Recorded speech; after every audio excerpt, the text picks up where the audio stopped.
All right, we are live. So, good evening, ladies and gentlemen. Welcome to This Weekend Loaded.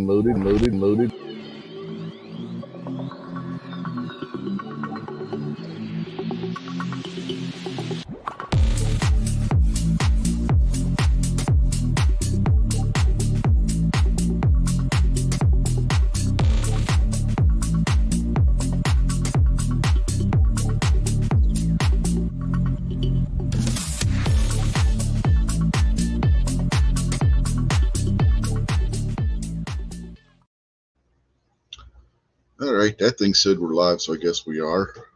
Good evening, everybody, and we are back after doing a football game last weekend and two wrestling pay-per-views last weekend. Last weekend was a busy weekend. So, yeah, anyway, tonight and here on the panel so far, we have G23. How are you tonight? Doing good. Thanks for the invite. Yep. And the next one in was Rob D, the New York Outcast, purveyor of R&D or R&L, R&L displays. How are you tonight, Rob? Doing all right. Thanks for having me. I blame G23 for me getting that wrong because he was talking about Linux, and you got to do your own research and development with Linux to get it to work right. So it's all his fault for me saying R&D. You're not the first one.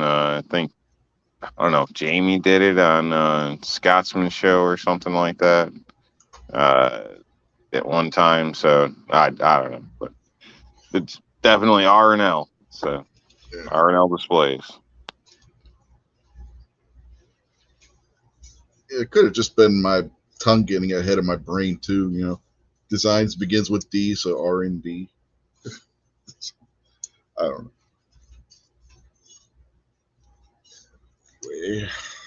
Other than your coupon code not working properly, G23, how's your day been? Not bad. Not bad at all. Took some time out to reflect on what happened 21 years ago today.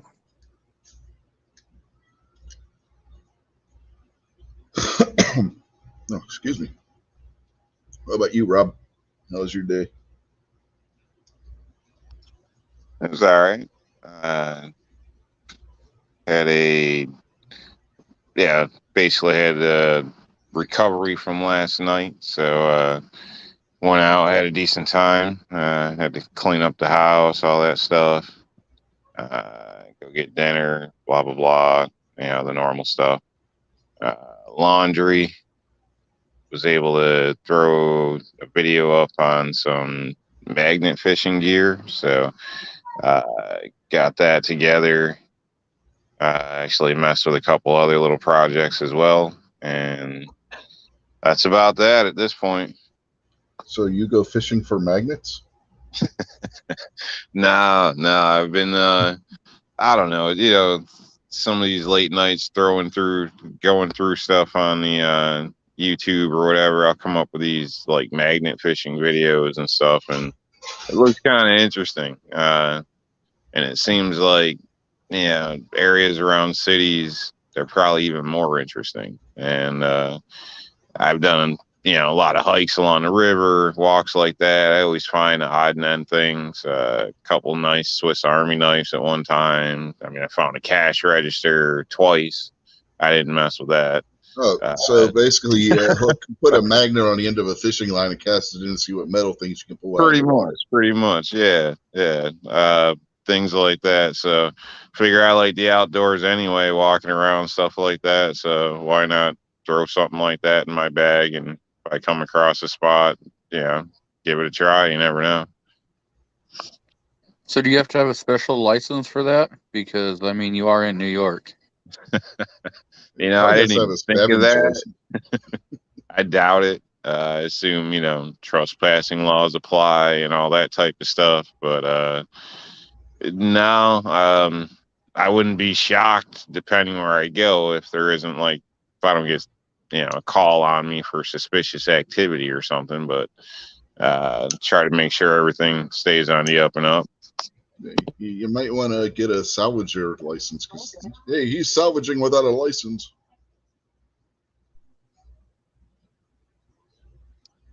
That'd be a thing in like ponds and rivers and stuff.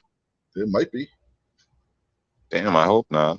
This is New York. They want every dollar that you have in your pocket and then like $500 more. You're probably right, but I hope not. I'm Well, you got blaming an ignorance on this, so you got I an don't know. LLC. You got an LLC for R&L displays. You do just add it onto that. Well, it might be an idea though. Ignorance isn't an excuse of the law, and there isn't a judge that won't throw the book at you. Yeah, ignorance isn't an excuse before the law. Ignorance of the law is not an excuse before the law. Basically, is how that goes. But yeah, I mean, in other words, it goes back to the CYA, Rob. CYA. Very true. Very true. I'll try to look into that. If nothing else, they're going to try nailing you for fishing without a license. Mm-hmm. They'll get them on not paying the oh hell, what's the tax that you pay on commodities and shit when you trade them in your stocks? God damn it, I can't remember what stock it is now. I had it, and then when I went to say it, I forgot what one it was. The one that all the millionaires pay that people claim don't pay taxes. Capital gains? Yes, that. They'll get him on capital gains for selling whatever he salvages. Damn, man, don't give that many ideas. They're going to nail him on racketeering. Well, no, not really. It's not really. He'd have to be crossing state lines with his ill-gotten gains to sell it. Then they could get him on RICO. Rob's like, damn, these guys are gonna get me in trouble. So you're telling me if I found something cool in PA, bring it back to New York and sold it, they'd hit me on RICO laws? There's a possibility this is New York you're talking about.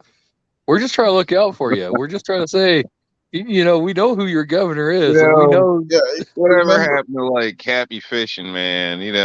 Good luck. Hope you find something cool. No, it's just you're going to prison. You're a criminal. It's New York, man. Remember, they'll arrest you for having a magazine in your luggage at the airport. Which, by the way, is a violation of federal law, but they do it anyway. I can see it now. I hook something, reel it up, and as soon as it breaks the water, cops run out of the woods, and they're like, "Oh, he's got a machine gun." They're just waiting. They're just waiting for you, man. They're gonna catch you one of these days. So far, you've evaded them.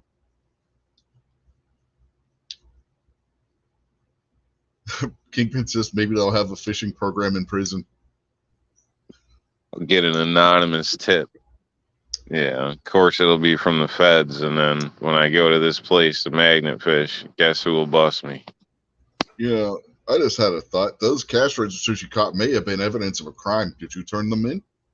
I'm sure they probably were. I didn't touch them, with them, so I just stayed the hell away. So, I mean, this was, it wasn't two at one time. It was well, I didn't say they were. A few years later, so. Yeah, it's one of those smash and grabs. They smash in and grab the cash register and run off with it, and then throw it in the river after they empty it. So now it's accessory after the fact because he failed to. Failed to report it. Yeah. Whoa! No, I was saying my friend stumbled across those. That's what I was saying. I meant.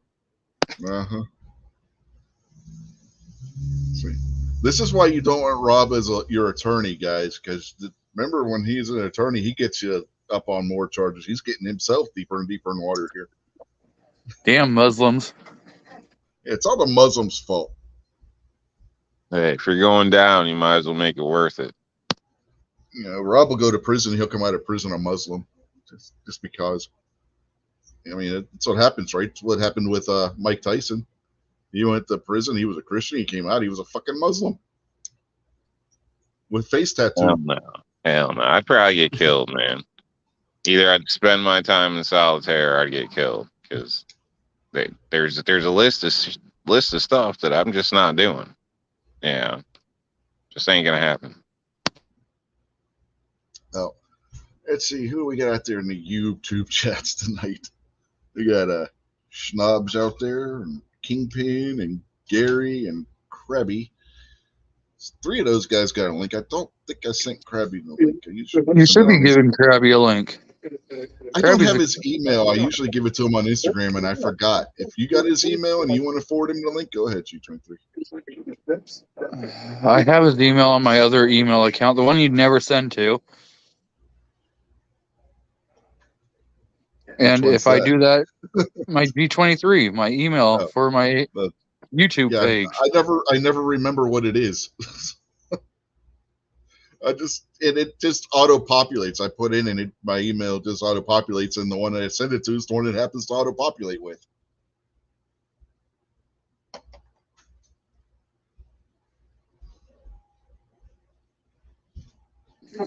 Yeah, you're one of the very few people that actually have my personal email address.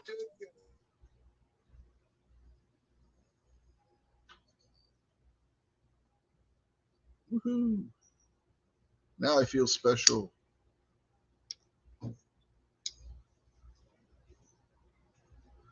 Patriots out there, so evening Patriot.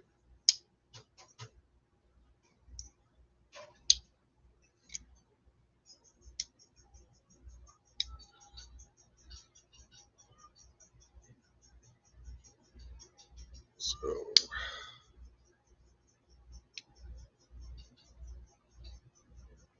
I was going to do a rant on Islam. I don't know if I want to. If I still want to do that or not. I was ready. I mean, I thought I kicked off the damn Muslim chat by saying damn Muslims. Yeah, I know. Yeah, them and their pedophile that they call the best person to ever live, who, by the way, may never actually have existed because there's no actual historical archaeological evidence for his existence. And when you take that and the fact that when you look at it, there's no archaeological evidence saying that Mecca existed at that time either, and he was supposed to have been born in Mecca in the 600s, which would have been what, 7th century. Mecca didn't exist until a couple centuries after that. So it's like everything that they tell you about Muhammad is impossible simply because of the fact that Mecca didn't exist. The one thing that was true is he was definitely a Chimo. Do you know the story about him and the boy that would be that he claimed was possessed by Gabriel?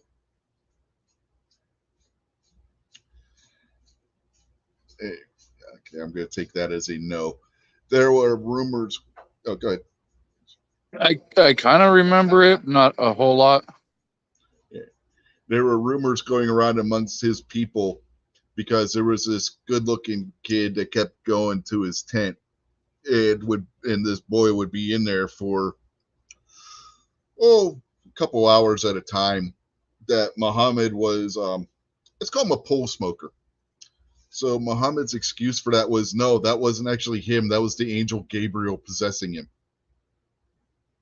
And that's when Gabriel would come in and give him his revelations. And okay, so let's put that on the side. Do you know when Muhammad said he always got his best inspirations from Gabriel for writing the Quran and stuff?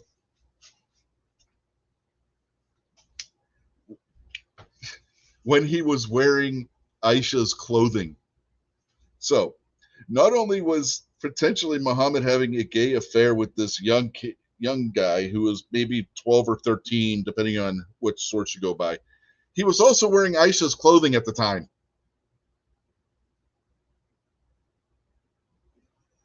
The girl that he raped at 9 years old. Yeah, he was a cross-dressing pedophile. Uh-huh. Who went after both genders, apparently. So, yeah.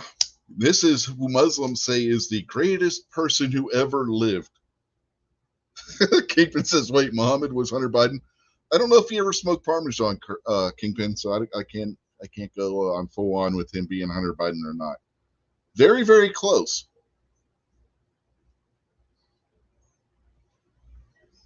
Patriot says he also heard they didn't like midget tossing. That's possible. Hey, Gary says, I remember when Muhammad boxed Joe Frazier back in the 70s. That's a totally different Muhammad.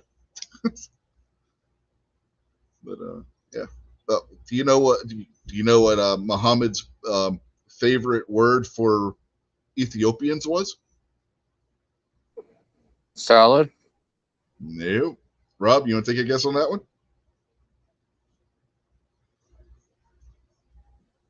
No idea. He called them raisin heads.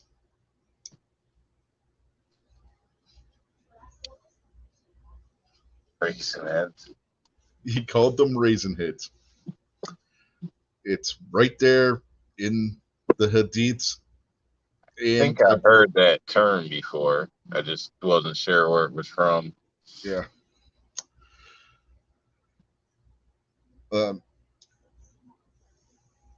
And if you called Muhammad black, that was an instant death sentence. Because Muhammad was the whitest guy who ever lived. I mean, literally, they claimed that his skin was white as alabaster. Now, correct me if I'm wrong, he's Middle Eastern. You don't see very many people in the Middle East that are as white as the professional wrestler Sheamus.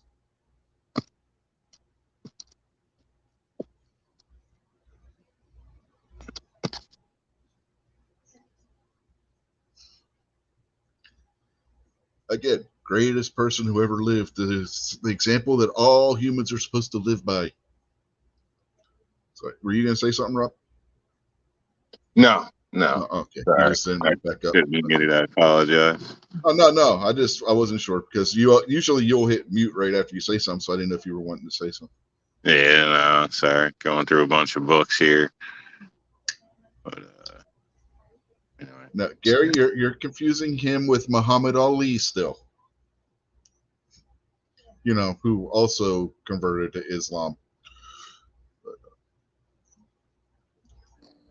I don't know. Gary's kind of possibly on the same path. You know, I mean, they allegedly both stung like a bee.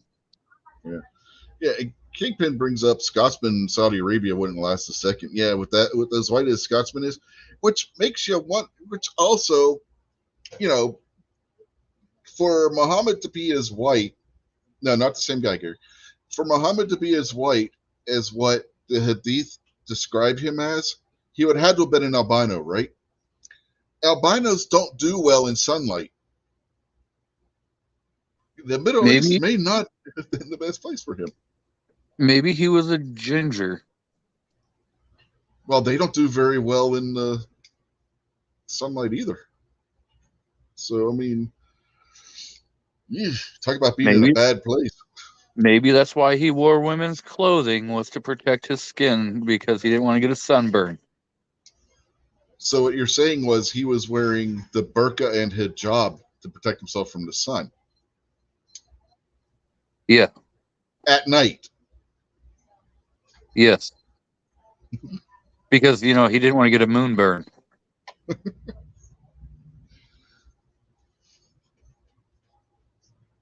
Kingpin says he likes the guy Gary is talking about better. Yeah.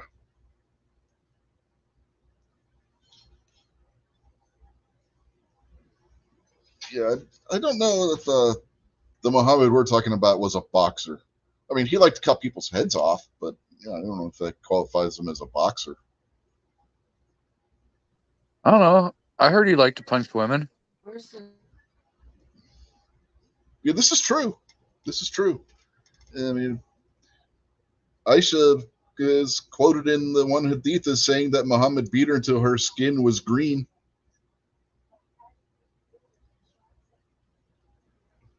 Yeah, that's a pretty extreme shade of black and blue if somebody beats you till you're green.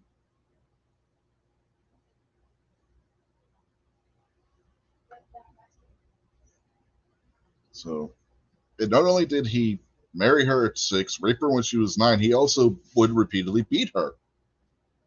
Again, greatest person ever lived, the example that all humans are supposed to live by.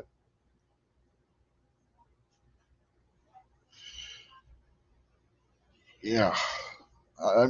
You'll have to forgive me if I just don't see it.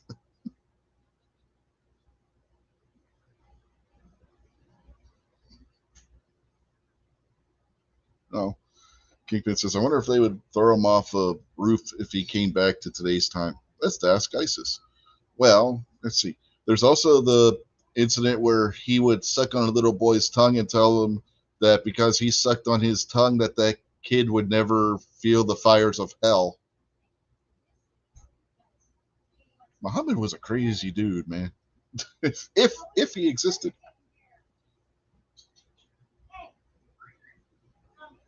You know. And then there's the whole incident with the satanic verses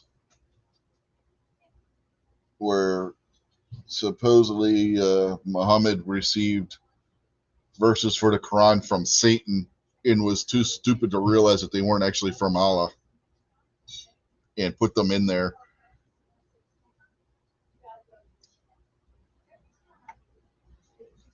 Gary says he heard Corn Pop was a bad dude. Was his name Muhammad?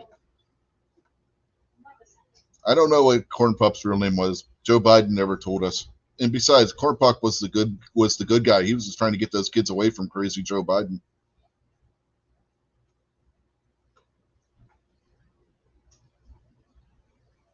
Wasn't Corn Pop some old like country dude that filled alcohol and ran around in overalls and? Huh?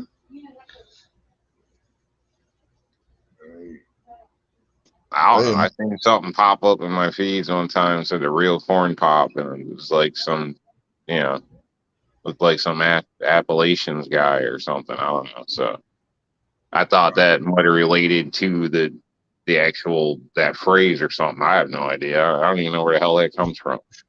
Yeah, Kingpin says you're thinking of Popcorn Sutton. I have no idea. Yeah, you don't know where the Corn Pop thing came from? That was Joe Biden giving a speech. Yeah, but I thought like that was actually in reference to an actual character or some point. So, I figured maybe that guy was a old famous bad guy or something. I don't know. No, it was some dude that was supposed to be in Joe Biden's neighborhood when he was a lifeguard. He was supposed to be like a gang member or something that Biden had an issue with. So what? Biden just blamed everything he did on this mysterious Corn Pop? No, Biden supposedly beat the crap out of Corn Pop. Supposedly. Allegedly. Meanwhile, Corn Pop had a chain and a rusty razor. I don't know if Biden could ever beat his way out of a wet paper bag. Mm-hmm. Personally, it's Biden's warped mind and listening to Leroy Brown a little too many times. The old Jim Croce song. So that brings the question: did Corn Pop's face look like a jigsaw puzzle with a couple of pieces gone, or is that what Joe Biden would have looked like?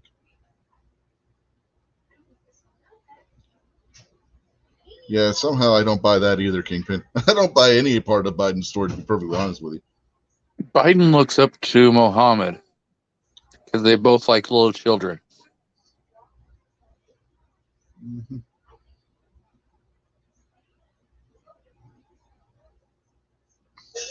Clem Hogg, while they're at there, says, I know that there feller in the overalls you're talking about. Don't mess around with Corn Pop. Nope, you don't mess around with Corn Pop.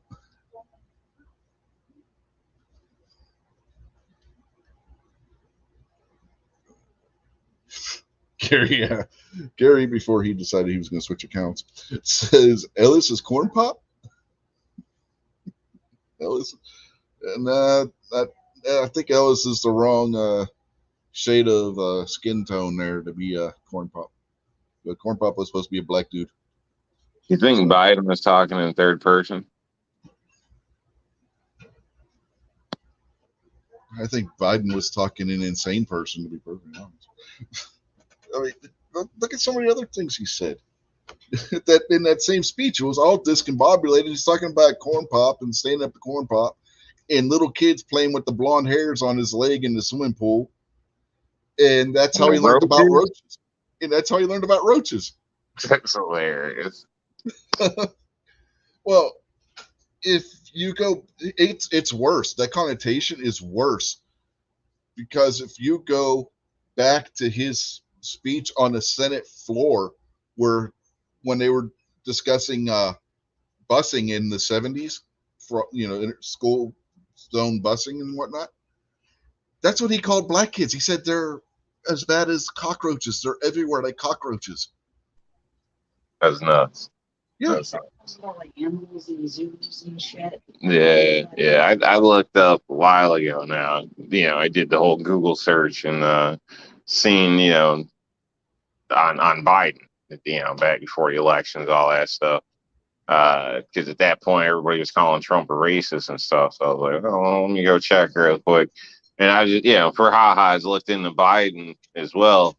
And shit, there was all types of videos of Biden on there. Hell yeah. Shit about like all types of videos. Like, Blacks, dinner, he's just laughing it up, and he like talks just about black kids. He talks about great Jewish people. racist shit. Like, So it blows my mind. That's what I can't help thinking when I drive by people that got that have their damn Biden sticker on and they're black. I'm like, what a moron. Like, and then they want to like call me names like you. Damn, it's just shameful. It's just damn shameful. Yeah, I mean, there's video of him on the Senate floor calling Jews Jaimes and Shlomos. Does nobody pay attention to this shit? Good Lord. It's crazy.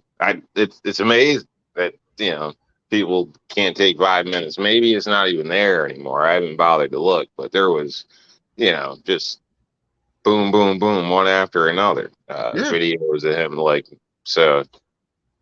it's pretty nuts. Yeah, it's absolutely crazy. What about Biden giving speeches at known KKK members' funerals? Like Jim Crow. Yeah, Joe Biden called Margaret Sanger one of the most influential women in somebody that is a true role model for little girls. Somebody who gave Adolf Hitler an award for his eugenics program. Okay. Yeah, shit. I know you used to be able to go to their place in New York, like 13, 14, get an abortion without your parents' knowledge. Like, I always thought that was some crazy shit. Like, there was, I forget where it was. Medical procedure on a kid, like, without their parents' knowledge. Yeah, because they passed the law saying the parents don't have to consent. If there was school that was caught taking girls to get abortions. I forget where it was. It was like Oregon or Washington, I think, is where they got caught doing that. Crazy shit. But I'll be right back. You guys talk amongst yourselves for a minute. Well, Washington, for the longest night, they still have medical age of consent, so they have to be able to make your own medical decisions. I believe was 15 or 16.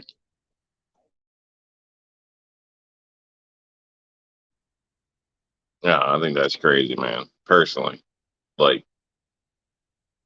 you're a kid at that point, like emotion, hormone raised, like, racing kid at that point. So I don't know. I think that's kind of nutty. I mean, if that's the case, then it's very responsible for themselves completely at that point, and take mom and dad off the bill. Well, at 15 or 16, you could also be emancipated if you could prove you could take care of yourself. So you did have that choice. You can. There's plenty of people. I've known some that have, but I assume most of the people want their cake and and they want to eat it too. So absolutely. I mean, if I have a cake, I want to be damn well able to eat it. I want a cake and not be able to eat it. Well, dude, that's why you make two. one to share, one to look at. No, if I'm making a cake, I'm eating it, and the only person I'm sharing it with is my wife. Uh,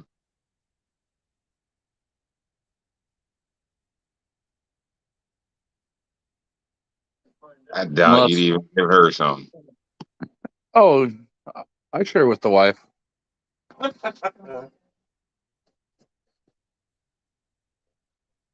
Unless it's my like Choco Flan or Three Flakes. Either one of those, she ain't getting it.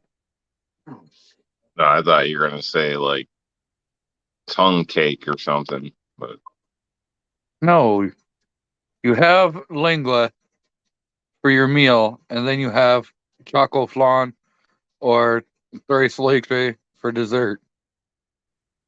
Jeez. with shaved toes. I'm back. Are we still talking about Biden? Because there's people out in the chat still talking about Biden. Nah, G23 was talking crap about you. And I was telling him how that I ain't right expected since you're that. not here, and he said he don't care, and yeah, it's a lot of guys, man. Hmm. Probably got you a channel strike or two while I was at it.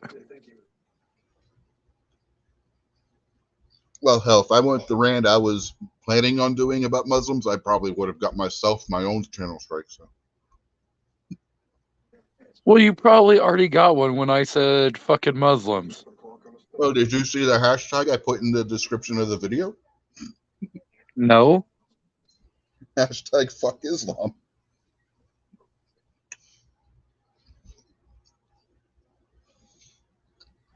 Yeah, you'll definitely get age restricted for this. Wouldn't be the first time, I'm sure. I got a lot of sketchy shit going on in my neighborhood with them. Not my neighborhood, my area, I'd say. So, lots of stores, you know, clearly proudly displayed Muslim owned. They never seem to sell anything. It's kind of weird. There's always people in there, you know what I mean, coming and going. Nice cars out front. Actually, nice and beat up. It's kind of a weird combination. And basically, yeah, I can think of 4 or 5 stores that shit they might be open right now, but nobody's ever there. They don't even really have anything in there for sale. It's like weird stuff. A while ago, one of those guys that supposedly worked at those stores got busted stealing ammo at a store that used to be here. It ain't here no more.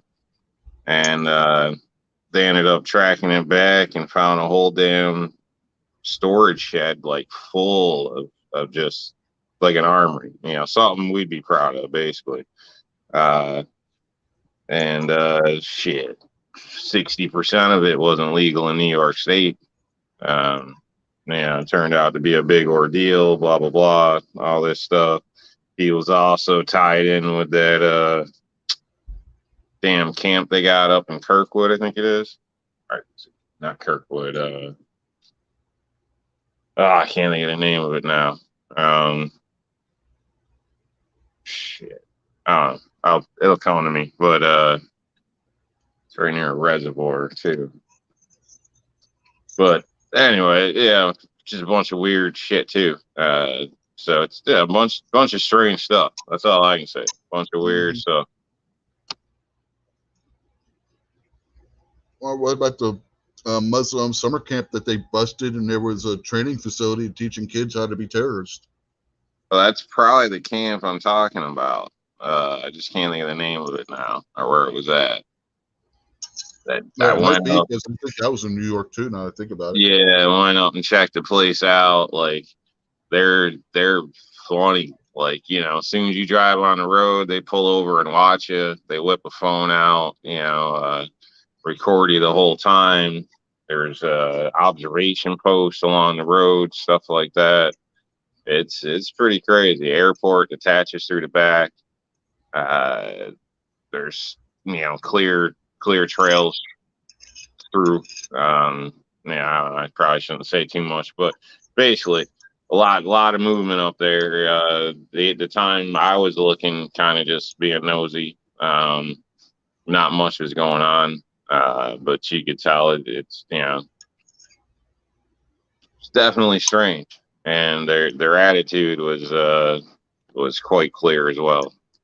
Yeah. Squib, if you're out there, I did forward you the link, so check your email. He was asking for a link out there in the chat. So what are you eating for supper? Egg, sausage, and bacon. Sounds like breakfast. Yeah, no, she decided she wanted to do breakfast for dinner. So,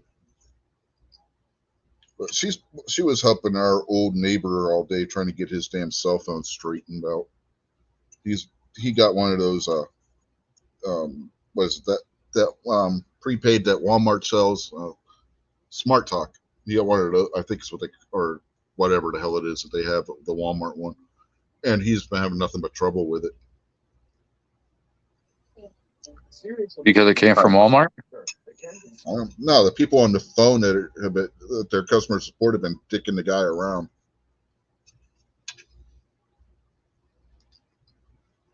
With her having the experience, having worked at a senior center, she's been trying to help him get that all settled. And she's going to call the local senior center and have them take over dealing with these people. You know, Squib, if I can find the picture, I'll do my picture that I have of a forklift going off of a dock. Okay. This old guy, he's like 70 some years old, and they're just screwing him around so bad.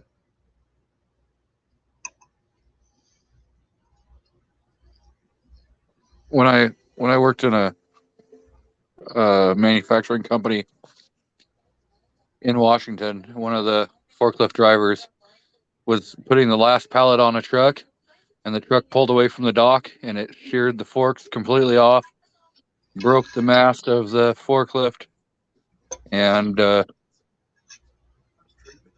messed him up pretty good. Oh yeah, people get killed. People do a lot of property damage. Things can happen. This picture is just something that's been on the internet for a long time. Everybody thinks it's a bomb. It's not a bomb. You don't move bombs with forklifts. You use a munition handling unit, which is similar to a forklift, but not quite. This is at a warehouse.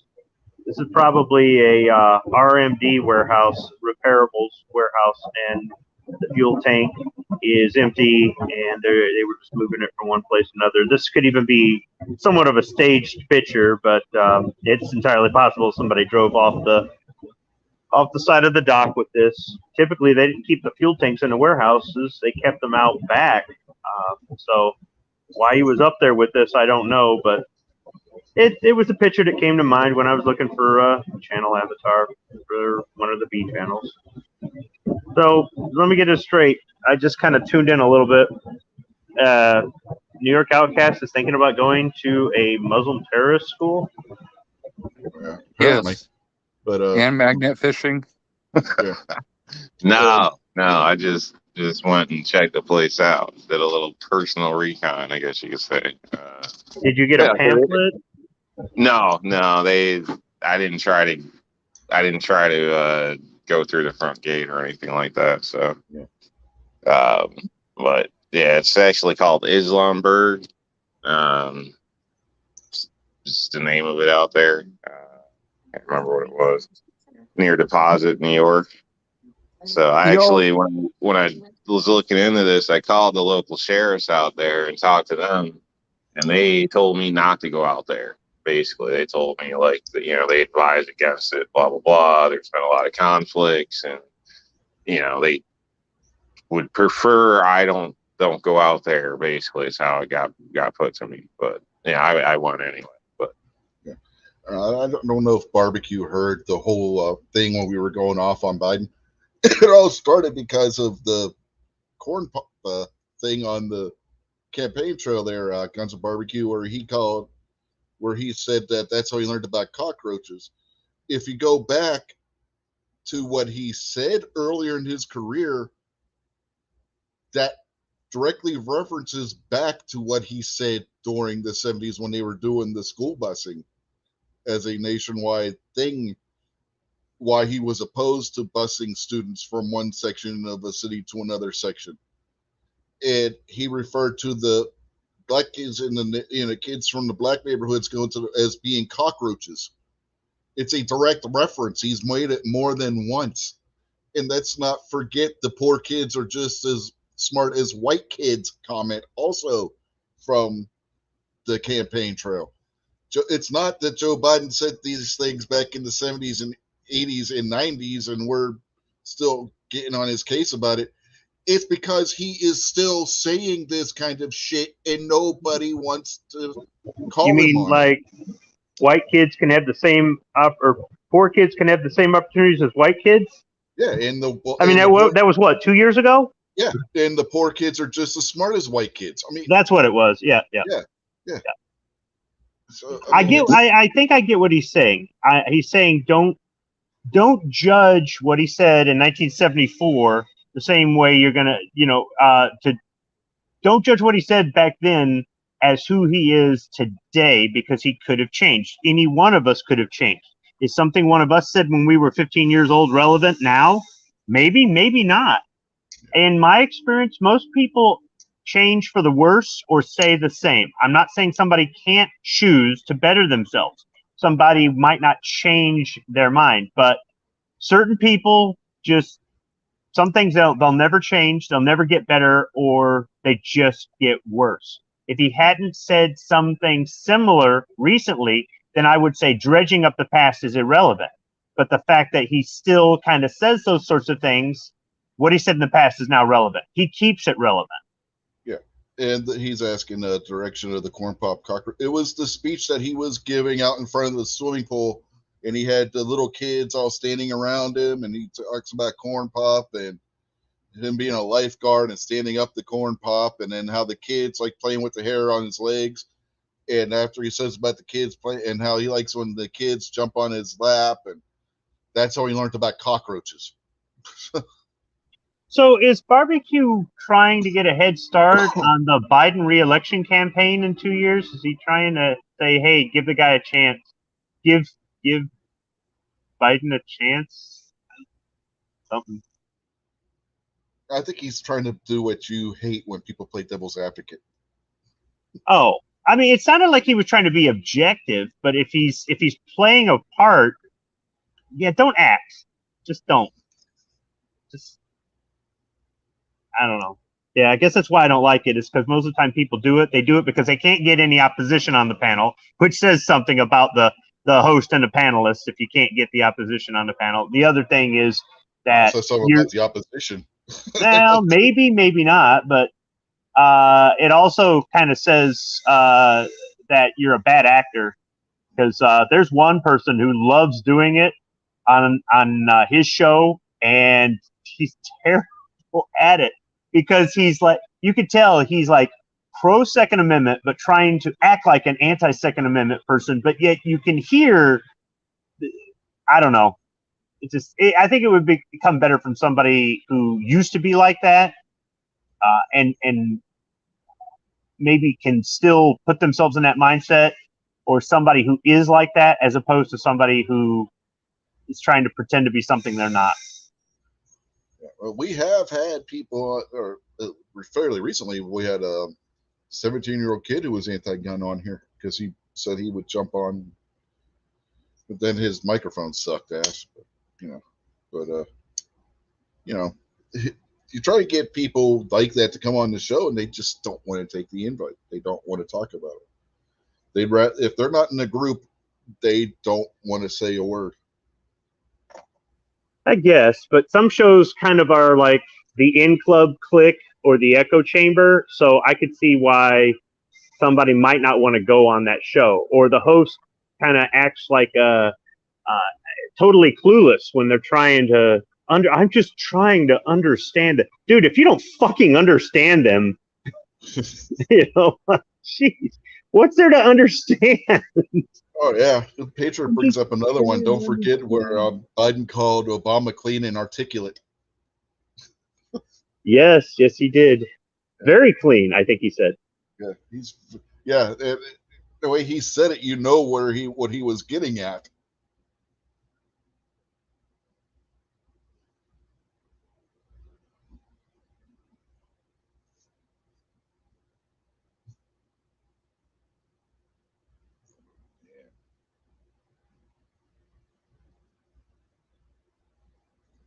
Oh, let's not forget too the clip where Obama praised Islam and said we should all take a lesson from Islam on how they pray and everything. Yeah, but isn't that because he's a Muslim?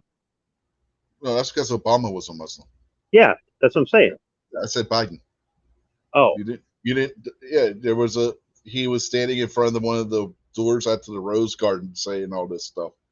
What to some reporter who was interviewing him. It's like, Joe, shut up. That would have been something really interesting if he had said that today at the Rose Garden, and then afterward, the reporter goes, "Sir, did you just not say that we should be more like Islam when 21 years ago some Islamics tried to fly a jet into this building?" This was right after he got elected. It was like, oh, supposedly got elected, allegedly got elected. You mean unlawfully? Yeah, there's that. Yeah. Too.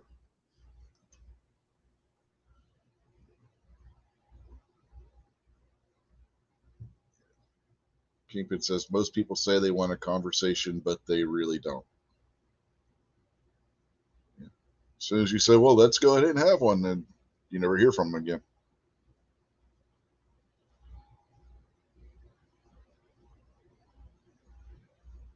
Which was my point about that says a lot about the opposition too, because I've invited other people to come on this chat that are more left leaning, and as soon as you send them a link, they're nowhere to be found. So.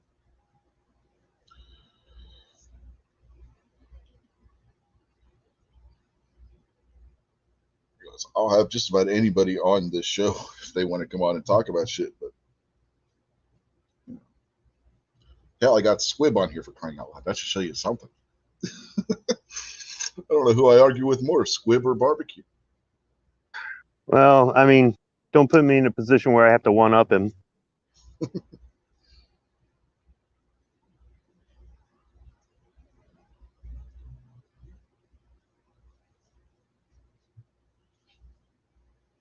So what else we got to talk about tonight? So G23, you going to buy the metal MMP? Come on, admit it. No, I saw one in person, and they're kind of gay looking. I mean, truly, if you actually look at them, they do not look good at all. And for an $850 price tag, yeah, no, thank you. What about you, Rob? The metal M&P? Yeah. Yeah, I'd like one. Don't know if I'll get one. They're a little pricey right now, but some point I'd definitely like one. It's something I'd gladly add to my collection. I'd love to feel the difference shooting one with the weight. What about you, Squib? Would that be something that you would be interested in getting? Am I roboting? No. Okay, because I'm kind of in between dead zones on the Wi-Fi. You say it's $850?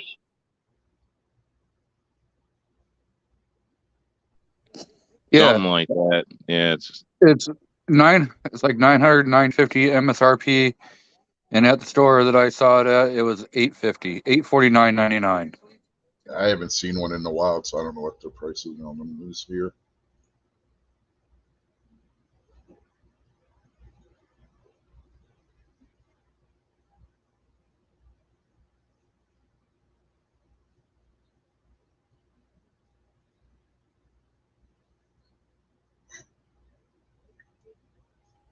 Okay, I don't know if I'm back or not. Yeah, you're there. Okay, You're here. yeah, see, StreamYard sucks, and the factory Wi-Fi sucks even more. $850, no.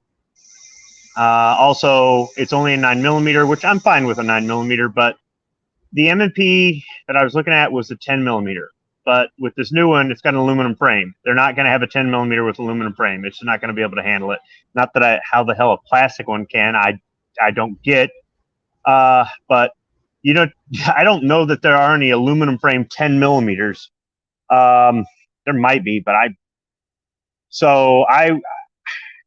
think that they're releasing it in 9mm, not just because it's aluminum, but just to dip their toe in the water and see if this thing takes off. If it does, maybe they'll offer it in other calibers. But if they had a steel version in 10mm, I might be more interested in that. Now, still, $850 for that price, I could get 1911 in 10mm. So why bother? And I was looking at the 10mm M&P that is plastic, and it's $600.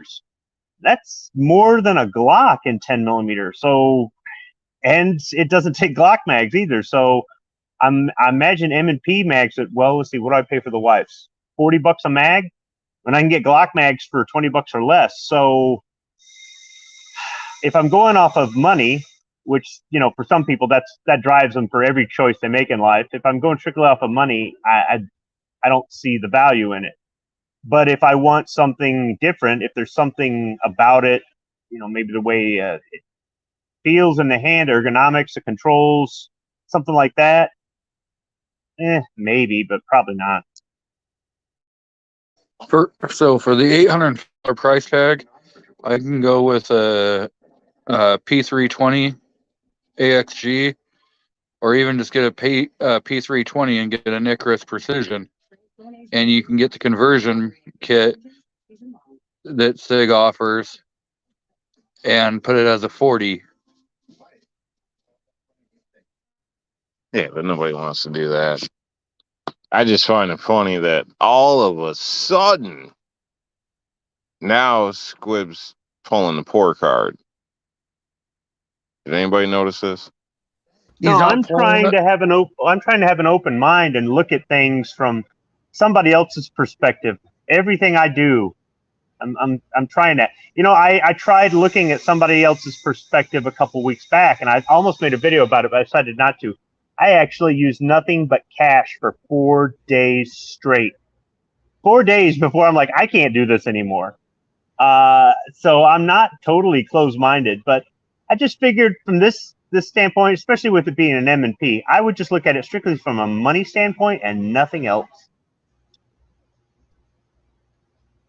Would you have a hard time figuring out the change or something? That's just it. It created change. You had to keep track of it. It got all freaking sweaty and nasty in my pocket. I got some in this pocket, some in this pocket. I dropped it, almost lost it. Shit almost blew away. This is nuts. You can't put it in a computer and have, you know, Amazon pop out the other side. It was just it was pretty tough, but I tried. I was like, all right, no credit cards for 4 days. I can do this. I can do this. Oh, my goodness. And they let you cross the street by yourself? Well, I mean, I usually drive, but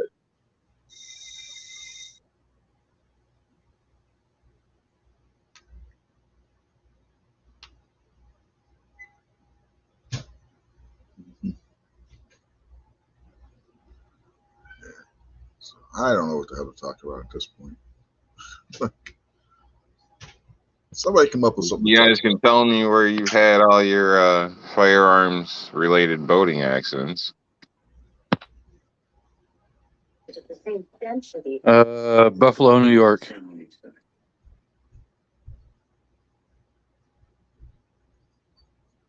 Why the hell would anybody want to go to Buffalo?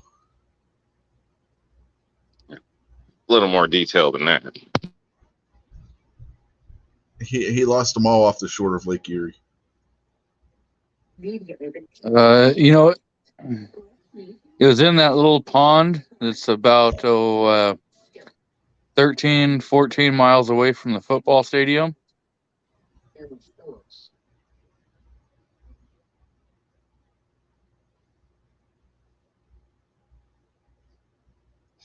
Are we talking due north of the stadium? I wouldn't say due north, but really close. It's kind of slightly west of due north. Okay, so in the middle of Lake Erie. Is it on one of those little islands that's right there? Close. You remember, it happened in the water. Yeah. That's where you have the boating accident, in the water. I clipped one of the islands, And mobbing. they flew off the boat and landed in the What pond. island, man? Yeah. What island?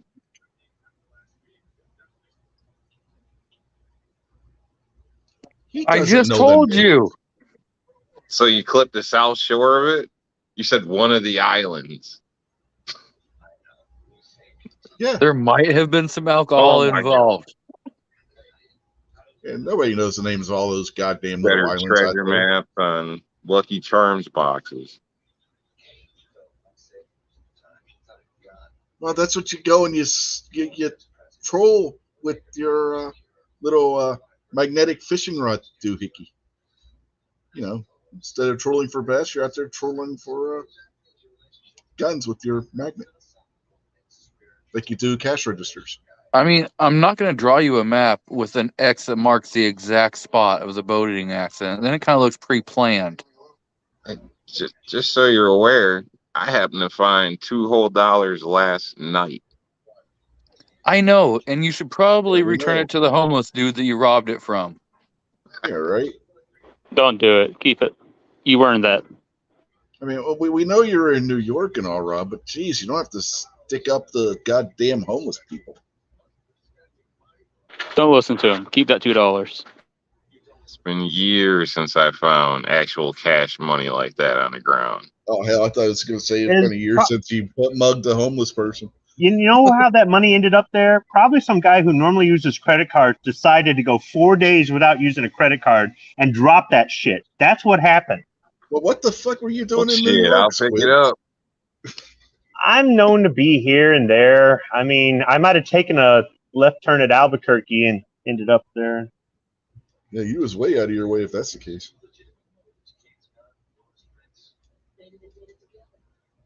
So we have been joined by Guns and Barbecue. How are you tonight, Barbecue? Not too bad.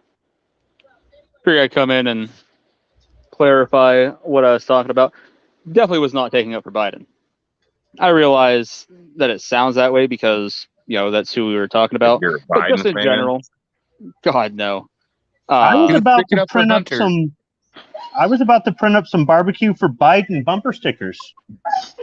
Hey, I mean, you do that, I'll pass them out, whatever. I'm not above just rolling with crap like that. But no, like I said, because I realized when I was making that argument, people are going to probably be like, oh, he's taking up for Biden. No, it's just in general, would you want to be judged for something that you said 30, 40, 50 years ago if you truly felt that you made a change? And that's why I had added that caveat in that one comment saying, hey, I'm not saying that Biden's changed. I don't know. Yeah, the only person that could truly answer that question is Biden. And then it's a matter, do you want to believe him or not? So at the end of the day, it really comes down to public opinion, things like that. But, all the examples I normally hear, it's like, oh, he said this in the 70s or the 80s. Sometimes you hear about something he said in the 90s.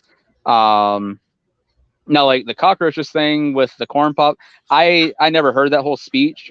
So I'm going to go back and check that out because that makes more sense now why Rob brought up the stuff from the 70s. I was like, because once you said that, I was like, oh, okay. Because, now that's relevant. It's just a lot of people, they don't connect those dots. They're just like, oh, he said this back then. I'm like, all right, cool. Or, they do the same thing with Trump. Oh, Trump said this back in the 90s. All right, whatever. Just the idea in general that because somebody said something 20, 30, 40 years ago, no matter who it is, like I said before, take Biden out of the equation. I just hate the idea that people can't grow, change, learn in that amount of time. Well, not to sound like I'm on the Trump train, but the things they were saying about Trump, he said as a private citizen, as a business person, not as a politician, never serving a day as a politician. The things they're saying that Biden said, or that's recorded that Biden said, he said while he held an elected office. So there's a big difference, and it isn't really a Trump Biden thing versus a politician or government employee thing versus private citizen. Now they can say, well, you did this as a private citizen, you said that as a, but I just don't give it as much weight as something you say when you take, after you've taken that oath of office. You've got to, like they said in Top Gun, you've got to be doing it better and cleaner than the other guy. And that's the truth. The reality is people in these positions, whether they got a government job protected by the union, whether they got a badge, or whether or not they hold some political office, they think that they're holier than thou. And that's the opposite of what they're supposed to be. They're supposed to set the example for everybody, and they're supposed to be working for us. They're supposed to be they're not supposed to be like that.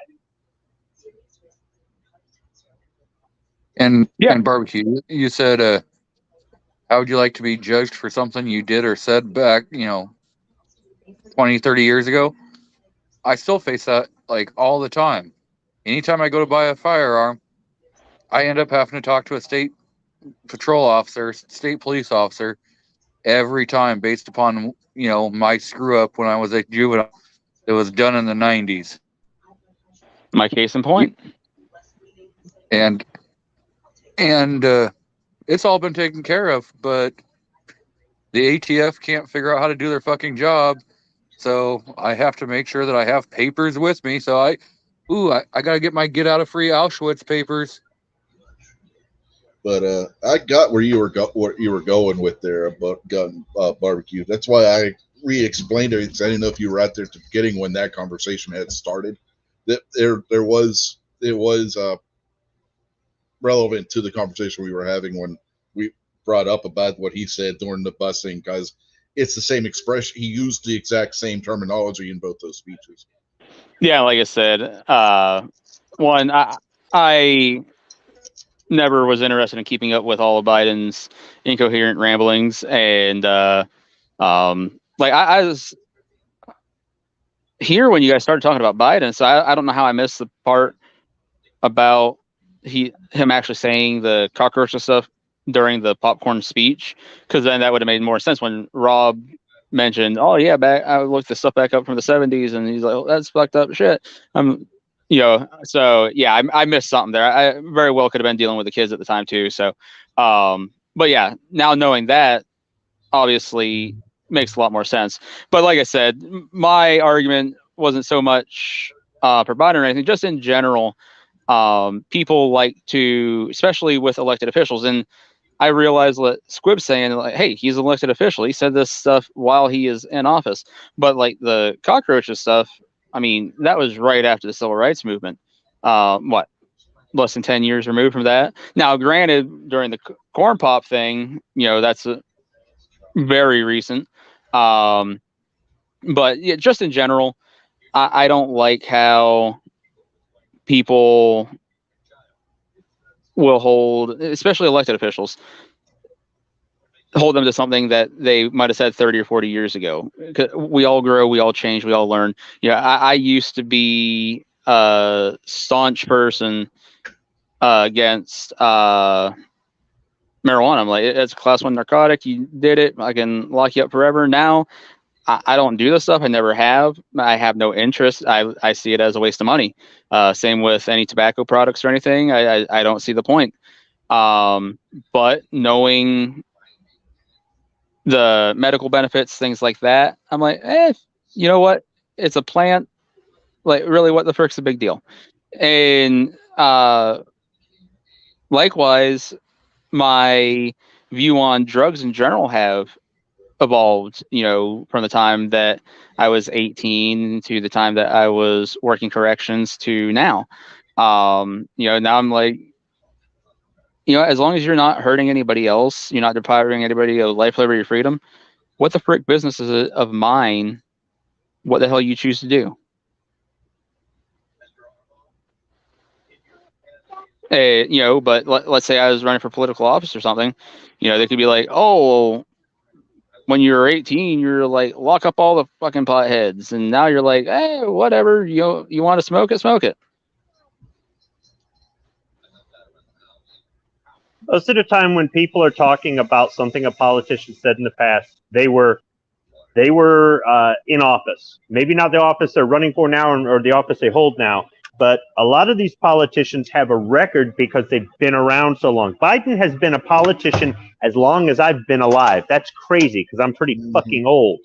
And there's something fundamentally wrong with that, I think. But 1972. if you've been, as long as I've been alive. Yeah. Well, I mean, those statements were probably, he was already a government official at that time too. So some of those old ones in the 70s and all this stuff. So just to put that out there, I don't know. And honestly, somebody at that age, I don't know. It's hard to teach old dogs new tricks sometimes with some things. So keep this in mind. And I can also I'm not saying understand people can't change, but to publicly go out and to publicly make actions towards these things, that's more than just having an opinion. Yeah, keep this in mind too. Before Biden went to Washington, which he went to Washington in '72, he worked for the prosecutor's office. So he was in government even before he went to Washington. I can understand. Well, I can understand somebody saying, "Hey, look, that was 200 years ago. Nobody from then is alive now," and they're right. And in which case, you can say we've changed. Society has changed. America has changed. People have changed. Opinions have changed. What's acceptable has changed. But when you're still alive, when you're still in that job or whatever it is, then it's a lot easier to judge the past because it really wasn't that long ago. But when you're 3, 4, 10, 50 generations out, trying to apply today's standards to the past or dredging up the past to explain the today, I don't know that it always really holds up. If you are in office, if you're a government employee of any sort, like I said, you need to be doing it better and cleaner than the other guy. So if back in the early 70s, it was okay to say that, so be it. Then it's up to him to do damage control and say, look, it was a different time. Times have changed. I've changed. But he hasn't. He's still doing the same shit. So if somebody wanted to say that, then I might give him the benefit of the doubt. But actions speak louder than words. So what has he done to show that he's a changed man, a changed person? I don't see anything. Yeah, like I said, I wasn't saying that he was. My question, again, if we're just talking about my question here, take Biden out of it. Because like when I did the MMP 2.0 video in whether it would fire out a battery or not, I caught so much shit out of that just because Yankee made the initial claim. I'm like, no, take fucking Yankee out of it. Forget Yankee here. We're just focusing on this thing here. Because like Kingpin's comment there, I'm not trying to talk about Biden exactly. It was just, would you want to be judged if you felt? Because again, I cannot say if Biden's made that change, and obviously we can actually make a pretty well-educated argument that he hasn't if he's still making references to those same things that he said 50 years ago.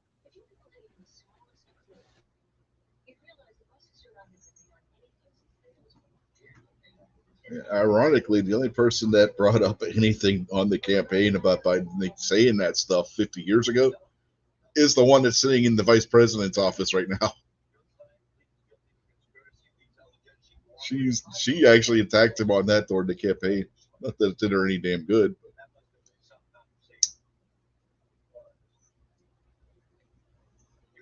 Funny how that works, right?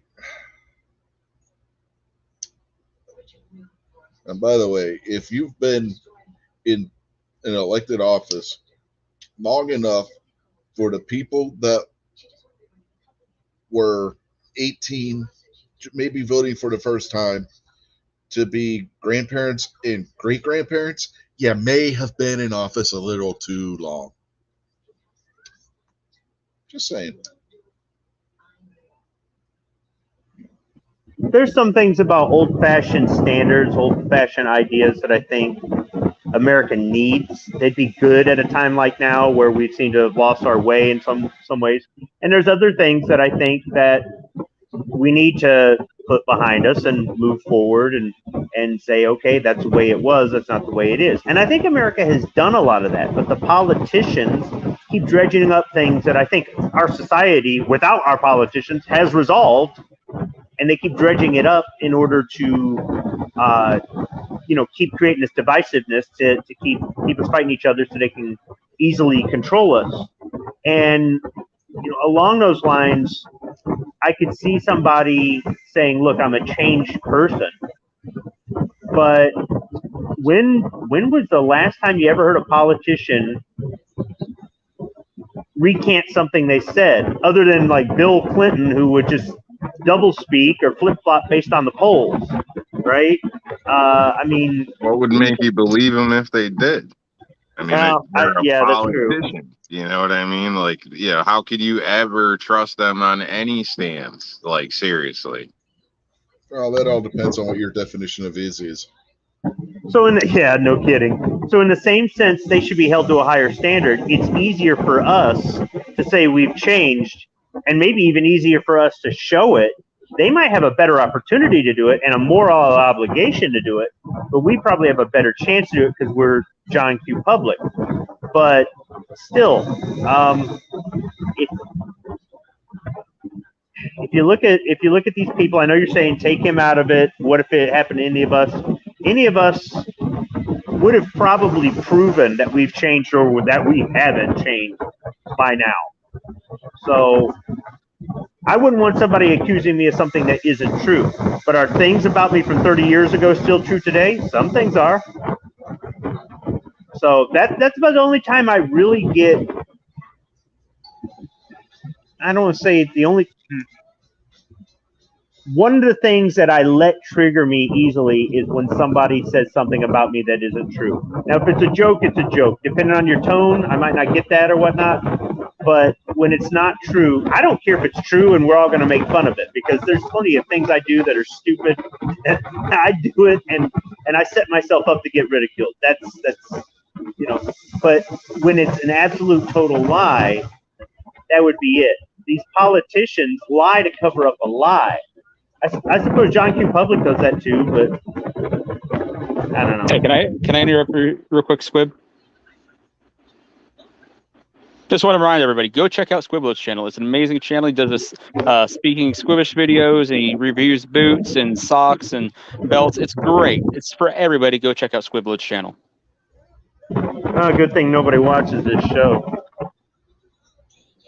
Hey, there's 7 people out there watching. Squib's channel isn't that good. I mean, what? One of the last things he reviewed was of wine. Like, how many people drink wine? I don't know. I don't sell it to know. That Arbor Mist Blackberry wine is friggin' incredible. And it's like $10 for a giant bottle. Don't say that. New York Outcast will go down to the store and buy it with cash. With I stolen got cash. Yeah, he'll go mug a dozen homeless people so you can go buy the wine.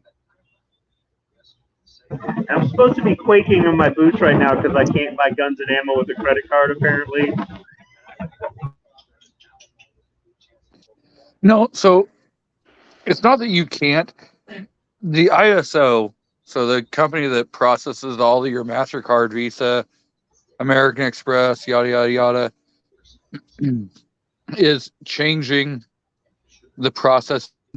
So there used to not be an actual code for, like firearm LGSs or sporting goods stores where, like, if you were buying a firearm out of a sporting goods store, it would just ring up as that sporting goods store and not out of that single department. So now they're giving if you sell firearm or ammunition, you're going to have to use this special code so that they can potentially flag it, like if it's a fraudulent purchase? I would just tell them, thank you for helping keep track of all my firearms purchases. This really helps me with my database. Hell yeah. You know what? Thank you for doing this, because it's going to make it a lot easier for me to itemize and take these purchases off on my taxes for my YouTube channel. And since it's a business, I can write it off, right? Yeah, it doesn't quite work that way, but okay, sure. Yeah, I don't know. I just seen some people out there fear mongering, and I don't know what to make of it. I'm being facetious when I'm saying, should I, apparently I can't use it, or should I be worried, or just, I'm not. But yeah, there's all kinds of stuff going around, and some of the things that I've heard, I think people might not understand exactly how these pieces of plastic work.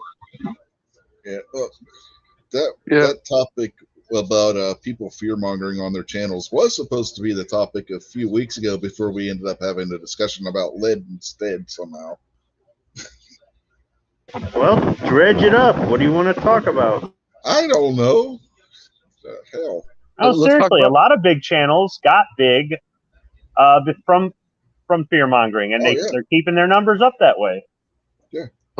Let's talk about the people that are fear mongering and saying, "Oh, you have to, file this Form 1, or you're going to become a felon."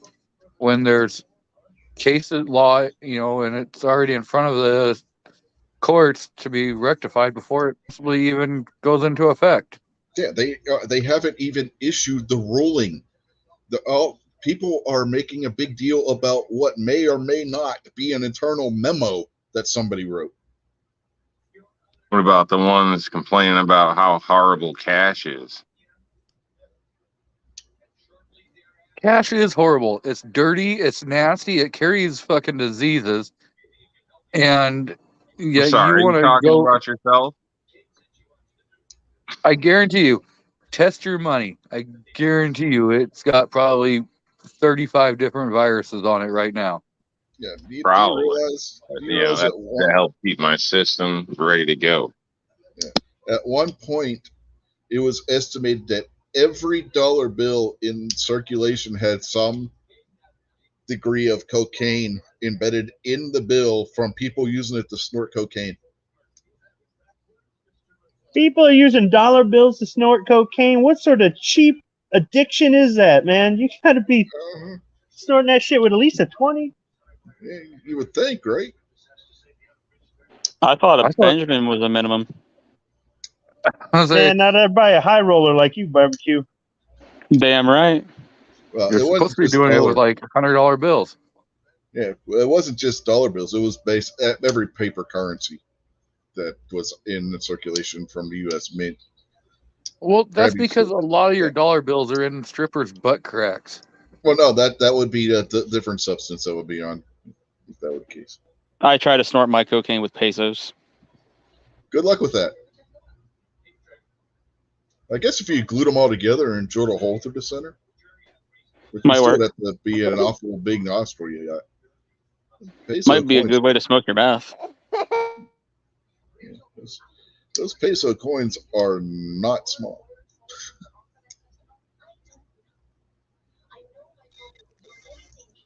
Yeah, so the fear-mongering thing, we complain about the fake news out there, but isn't fear-mongering the same thing? Yeah, essentially. If you put a meme of an ATF agent, or I should say a thumbnail of a picture of an ATF agent on the video, and you title it, "They're coming for your guns," you're going to get 50,000 views on the first day, even if people don't watch the whole video, or even if 30 seconds in you go, this has nothing to do with the ATF or gun confiscation. It works. I'm going to do that this week just to see. Yeah, well, I thought putting the cat video would get a whole lot of views too, and it didn't. So.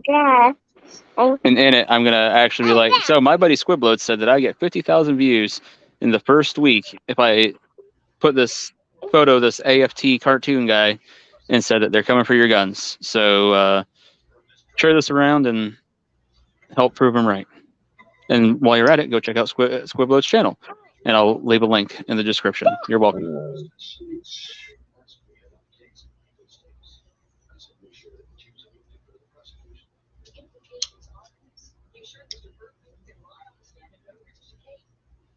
Barbecue got somebody there trying to piggyback off of his invite.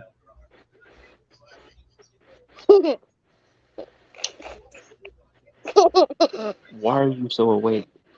Quit Because Daddy talking gave to him candy.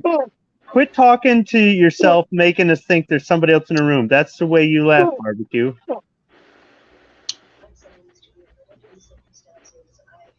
Yeah, Squib just being mean. Yeah, you're supposed to say I'm rude. I just want to know why Squib knows how I laugh in the bedroom. It's amazing you can laugh and talk at the same time. He's got skills. Ventriloquist. Yep.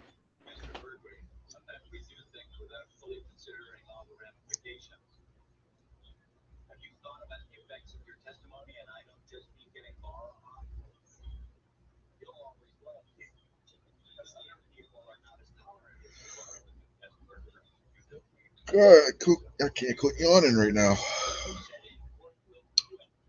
So how's those glasses holding up? I still got them on. They're nowhere near any firmer than what they were. It doesn't seem like the tape seems to be holding together. I don't know so much about the hot glue.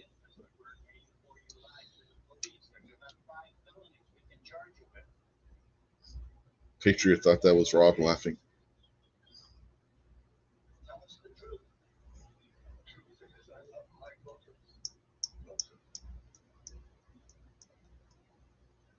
Fence Dad Zach Turkey says aloha.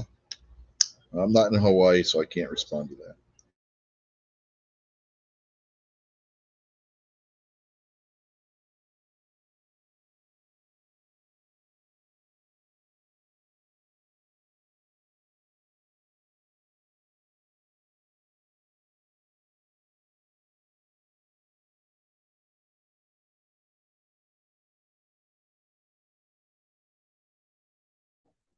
This awkward silence brought to you by Rich White.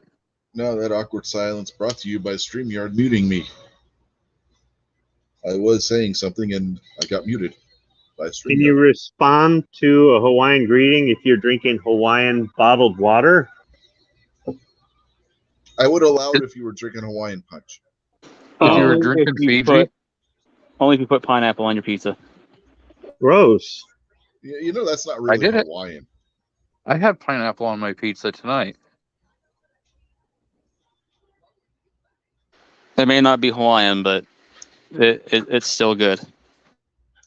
Yeah. Anyway, the Fence Dad says they are making a birthday cake with pineapple, so it felt fitting. Okay, we'll allow it then. Would that be a pineapple upside down cake? I think we'd grossed Rob out. See, you grossed Rob out so much with the pineapple on pizza that he left. He rage quit. He's like, fuck this pineapple on pizza bullshit. I'm out of here. I'm going to drink this Hawaiian volcanic water. I'm just going to say, you notice that he didn't jump out when I was supposedly taking up for Biden. But as soon as we take up for pineapple pizza, he's gone. So I believe we can use some deductive reasoning here and say New York Outcast is for Joe Biden. Well, you're the only one that really defended pineapple on pizza. So just saying. Nope, G23 said that's just awesome. No, I don't recall that. Not only did I say that shit was awesome, I said I had pineapple pizza on my pizza tonight. Yeah, he said that too. See, I don't pay attention. Yeah. Yeah, Krabby says sardines on pizza. Yuck. Yuck. I've heard that, never done it. Squib, you want to hear something really gross? You know what Donald Duck's favorite pizza is? Pineapple and sardine. Ew. I've never eaten sardines. I've smelled them, and I'm like, oh, damn, how can anybody want to eat this? It smells like rotting garbage. I've tasted sardines once and never again. Ugh.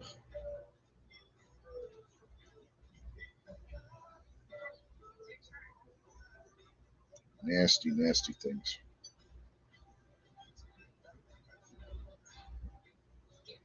Ozzy says pineapple and spam is true Hawaiian pizza. Oh man, he just made it even worse.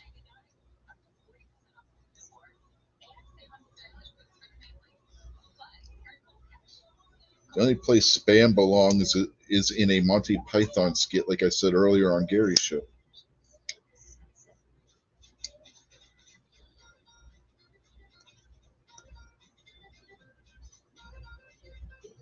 Defense Dad says he's making the cake for his mother. Pineapple's good on cake. You ever have a pineapple upside down cake?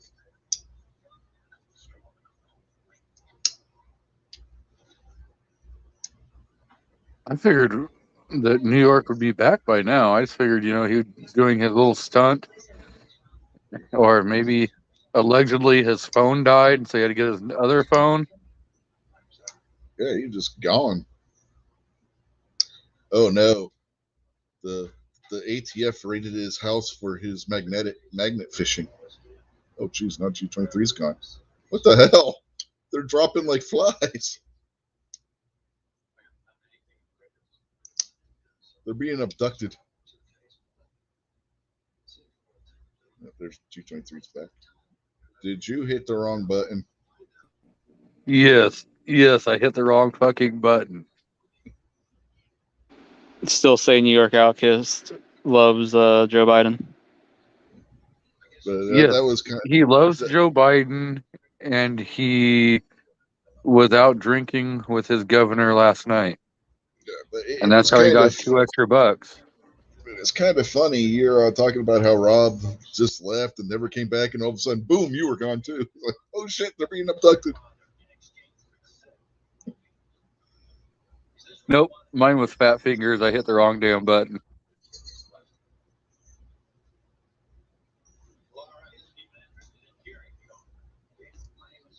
Defense Dad says he will eat spam before he'll eat pineapple on a pizza.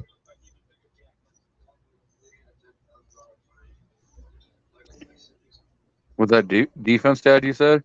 Yeah. And barbecue. Yep. Barbecue decided he had to do the same trick.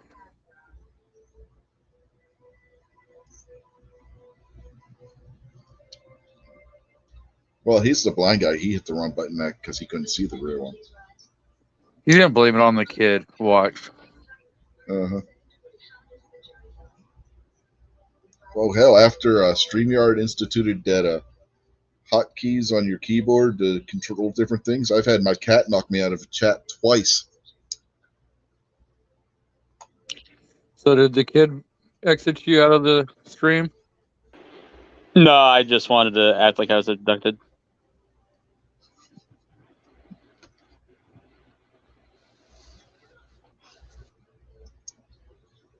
Ew. Now Crab is bringing up potted meat. No, thank you. Bringing up what? Potted meat. Oh. The wife likes that. Ew. Yeah. I don't trust anybody's flavor judgments that likes lingua. The wife likes potted meat, and she likes sardines, but not sardines on pizza.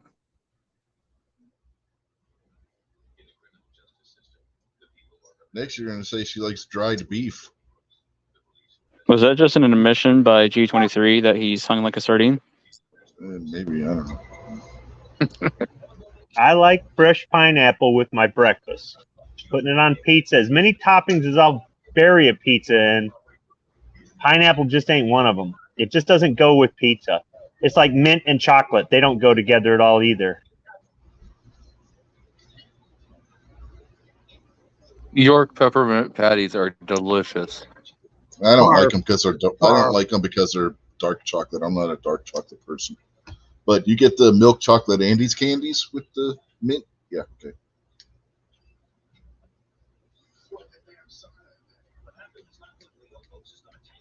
So what were you gonna say, Squib? Look, Outcast is back. Well, look So- at that. You mentioned dark chocolate, and New York comes back. So Nope. did you get anal probe drop? Is that what happened? He mentioned that he did not like dark chocolate, and Rob showed up. Just I like love when you dark said, chocolate. Who doesn't like dark chocolate? Me. I thought your wife was white You chocolate. dark chocolate, son of a Peyton, son of a. What's wrong with you? What's wrong with you? I like milk chocolate better. Damn it! What are you, one of them? What, vanilla chocolate guys or something? White chocolate? Oh God, that white chocolate crap. That's not real chocolate. Hell no, I don't eat that shit. I thought your he- wife was white chocolate. Man, white chocolate is the best. Ew. Oh, that's fitting. Squib. White chocolate Reese's. Oh my god, incredible. Yes. Hell no. Only people with privilege can have white chocolate.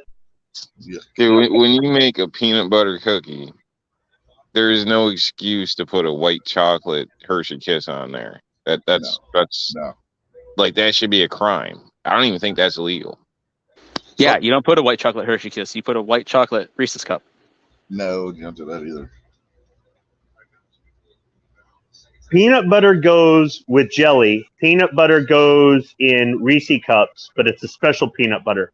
Peanut butter doesn't go in or on cookies. That's just wrong. No, there's things actually called peanut butter cookies, Squid. They've been around for a real long time.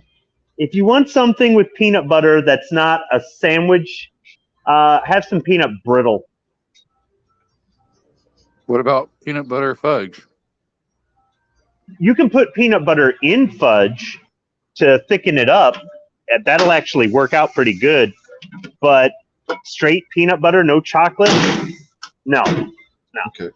What about a peanut butter cream filled donut topped with chocolate icing?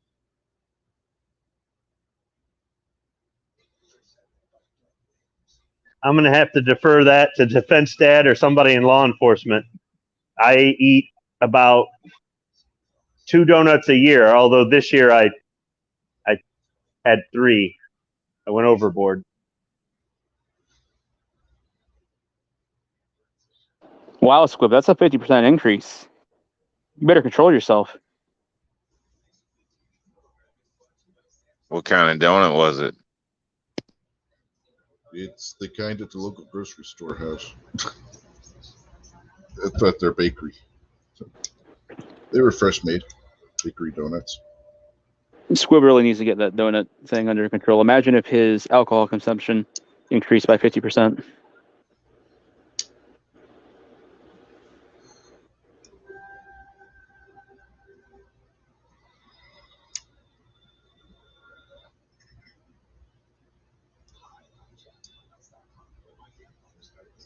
But it's the same shape as like a jelly filled donut. So I'm not sure what shape that what shape that shape qualifies as far as its name is concerned.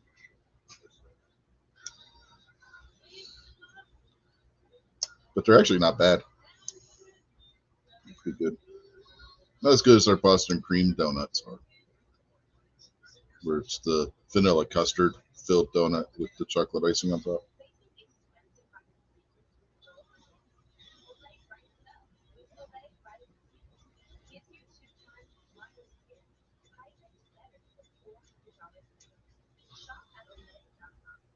So what kind of donut did you blow your yearly budget on, Squib?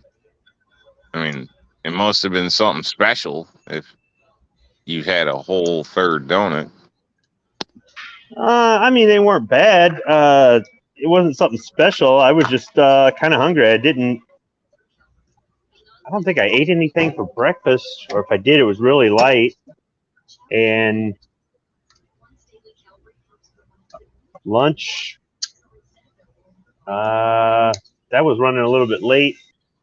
I don't know. I just, there were some donuts left, and I said, might as well. It's sweets. I'm not big on sweets.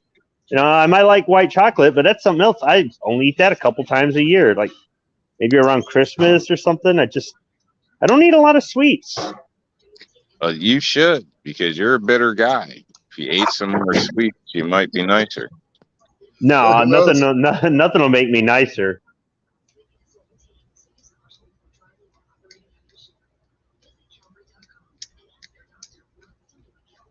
Oh my God, that's what we need to do.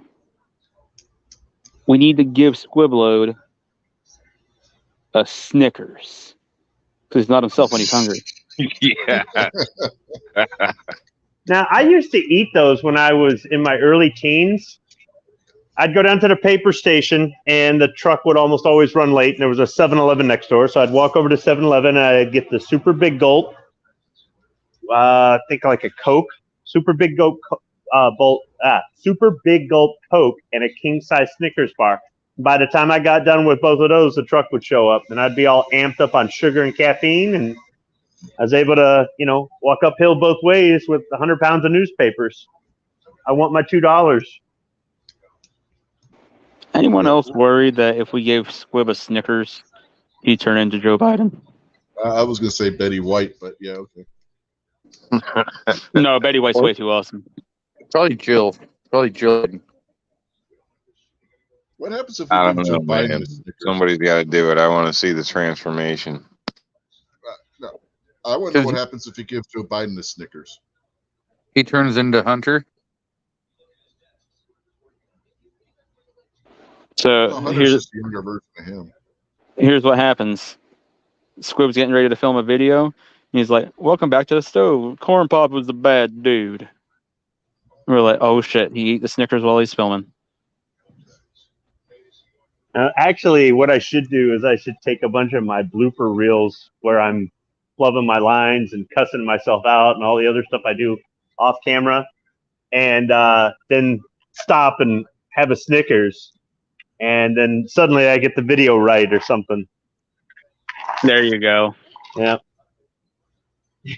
Yeah, if you guys could hear some of the shit I say and I delete or I do have a file, a blooper reel file. I thought about using it. I keep it there with all the other projects.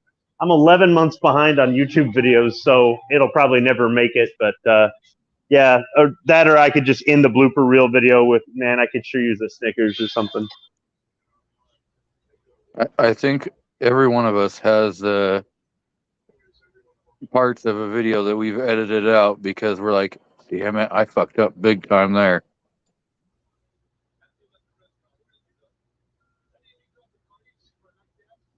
Now, if I do that, I just start over and with a new video. I haven't actually edited things out of a video. That's he because did. you're the 1%er. You're the rich white guy that doesn't, worry about what it costs to retake everything instead of just doing it in the editing process. No, he's so awesome. He's like, you know what? This interview didn't go well. Fuck Sig Sauer. Delete. Oh, I'm telling you, Sig freaking hacked my goddamn phone or some shit. I Son of- perfectly screw up every video equally.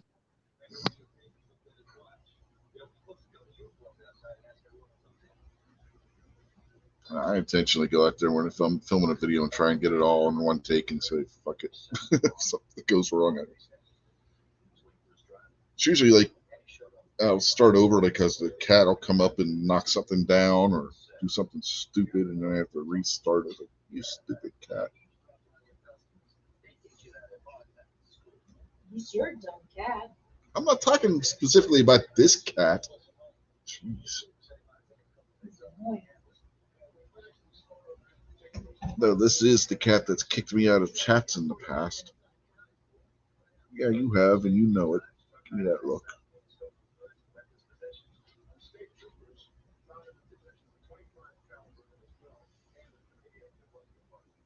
Yeah, just come up here and make yourself comfortable, don't you?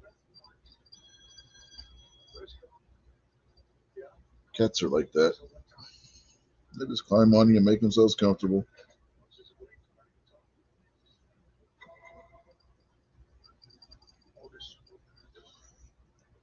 So what else we got? Oh, go ahead, Rob.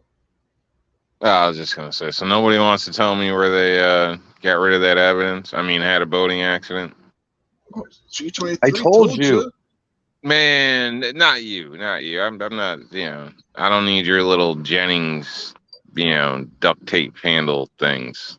Oh, that's okay because barbecue lives close enough to that area where he probably already went up and got him.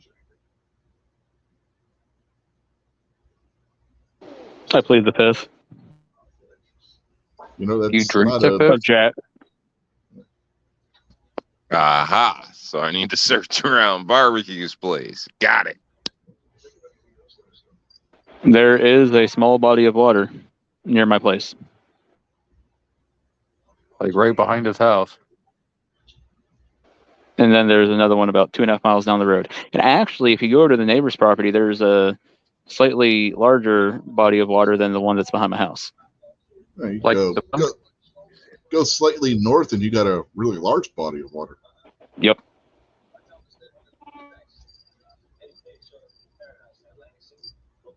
I mean, for that matter, you go west a little bit, and you got a fairly large body of water too. If you go a little bit further north after you go north, then you get to a large body of water that falls. Yeah. And then another large body of water. Mm-hmm. If you head west from there, there's some other large bodies of waters that look like fingers. I think we get it. Or east. I meant east. Yeah, barbecues is surrounded by water.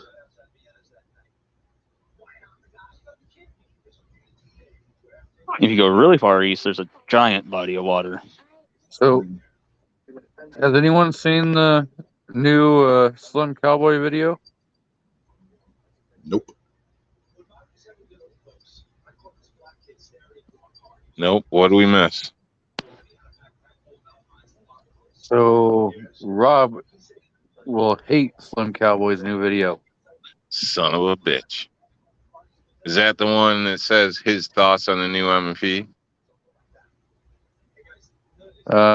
Sure, we'll stop it at just MMP. Okay.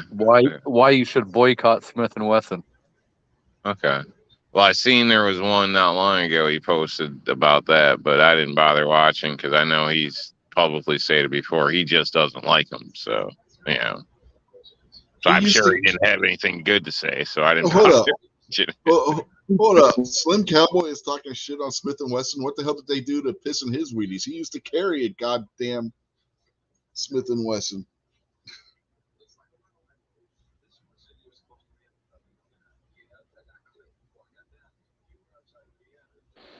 I hate to say it, but Smith and Wesson was the only one that said they want to see the ATF abolished.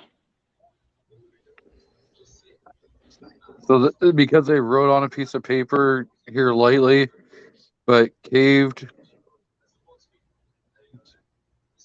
to peer pressure and agreed to tyrannical process, we're supposed to believe that they're going to uphold what they say in a piece of paper based on what their prior actions were. You're talking over 20 years ago when there was somebody else in charge of the company. Yeah, I mean, Hey, we got to judge them on those actions, darn it. He's a Glock guy. He's biased. He's digging for Smith and Wesson doesn't change. Come on.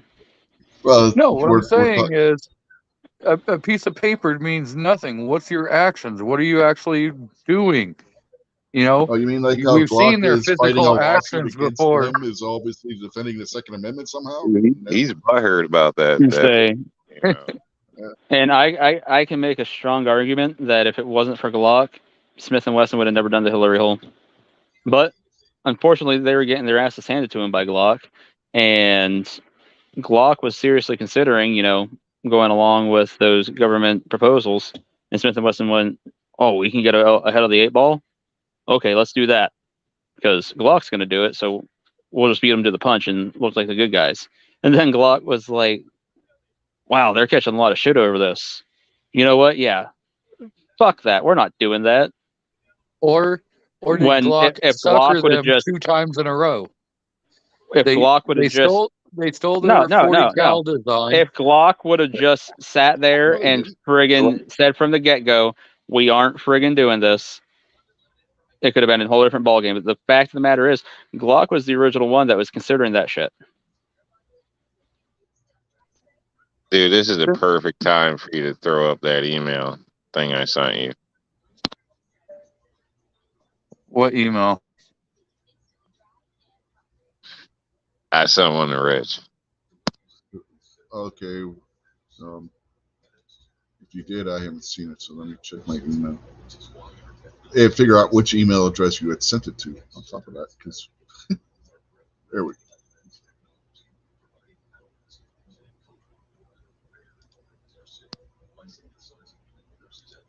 Go ahead. Go ahead. Continue bickering, ladies.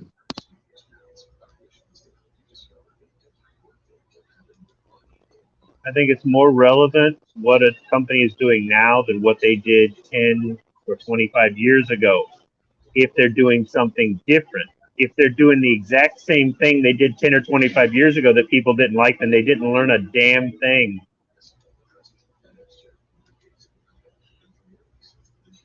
You mean this email, Rob?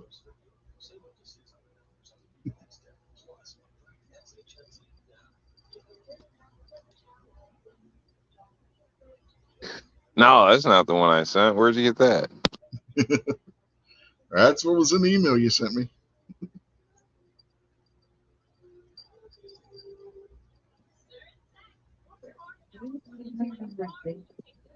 Yep. What the hell is that? Don't worry about that 3 a.m. knock on your door, Rob.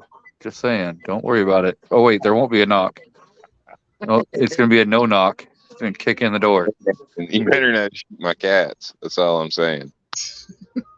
Well, If you don't got a dog, if you don't have a dog, sorry, it is in the ATF handbook. You got to sacrifice an animal. If I got to kick your door in, you're going to have to sacrifice an animal. So it's going to be the cat or the rabbit or both. So the lizard's safe? Shoot the rabbit. You never know. Cold-blooded animals don't count. Shoot the rabbit, then you can have it for dinner. Problem solved. It's a win-win. Leave the iguana alone. Rabbit got lucky. It moved out then, huh? Rich, I heard there's another email waiting for you. Oh boy. Oh shit.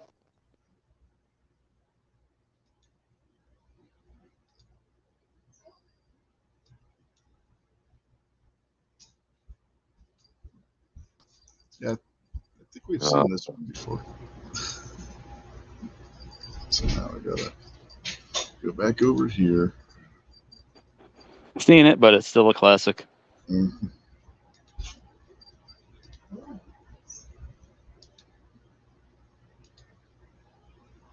Yes, it's one that Barbecue saying the show. So. What? Smooth work on that. Yeah, at least whoever put this one together What didn't have it mirrored where the ATF jacket was on G23 backwards. Oh, he's got something on my shirt too. Yeah, look at your shirt. That son of a bitch. Government operative. Shirt. He's got a Glock out there. This son of a bitch. Well, look behind you. Look behind you. You got the Glock sign? Oh Glock yeah, hat. actually put in a little bit of work. Glock sign. Glock coffee cup? Can I get a copy of that? I could use that as my new desktop background. It looks pretty good. I mean, the perfection's crooked, but you know, it is a Glock guy, right? Are you Barbecue? You did this, huh? No, your wife sent this to me. No way. Okay, this is more work than G23 puts in. Pretty good job, guys. Yeah, I forget who actually put that together. But that was originally sent in, I believe, the Gary show. Probably DM Foss. It may have been, yeah. Pretty funny. Or Misha and maybe. He's good at doing that shit too. Yeah, Misha's really good at it. I'm telling you, Misfit Starlin sent it to me. Uh-huh. You guys heard all that. Proof that it was fake, rigged up job. No, we're saying that Misha was right next to you taking the photo. Yeah, I mean, he's a real good photographer.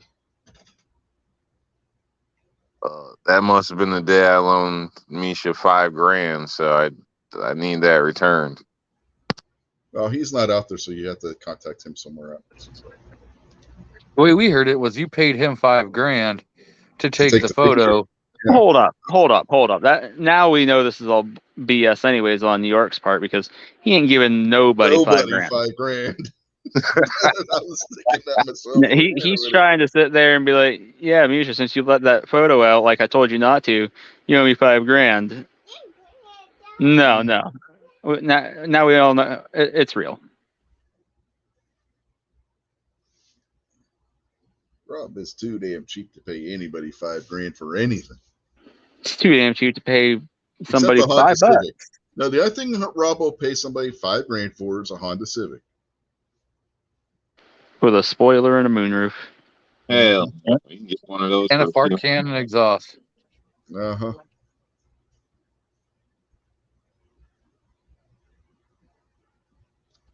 Well, everybody's got to have one of those, so their Honda Civic sounds like a Harley Davidson going down the road with bad tuning.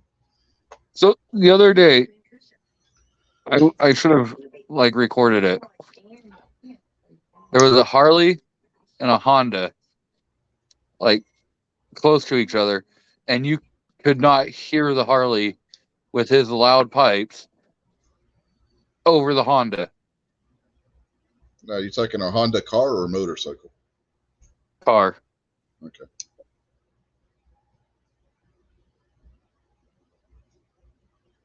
Yeah, they put those stupid mufflers on those damn Japanese cars, trying to make them sound like there's some muscle car out of the 60s or something. They sound like shit. Yeah, I'm gonna say if that Harley couldn't be heard over a Honda, he did not have loud pipes. I've ridden with guys that would go past parking lots and purposely pull the clutch in and just rev the shit out of the bike, and they would set off car alarms. I've heard people do that with the Japanese, seen people do that with the Japanese cars too, with their damn Yeah, almost non-existent mufflers. I used to do that in my Suburban with Magno exhaust. yeah, we don't have anybody up around here with Hondas like that, or well, any of the Japanese cars. If they're putting a fart can on it, it's one of those $20 AutoZone ones. Nothing that elaborate. My Honda's not loud. I was never ever trying to make up for something. I already had it.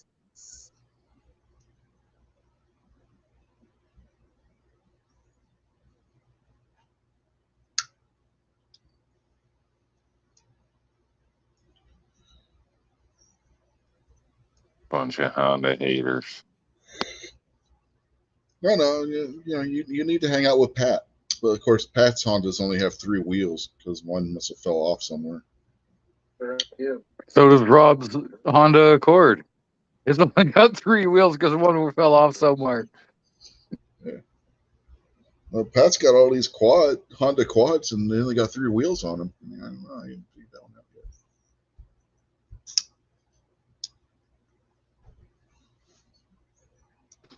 Yeah, I was never a big fan of the 3-wheelers.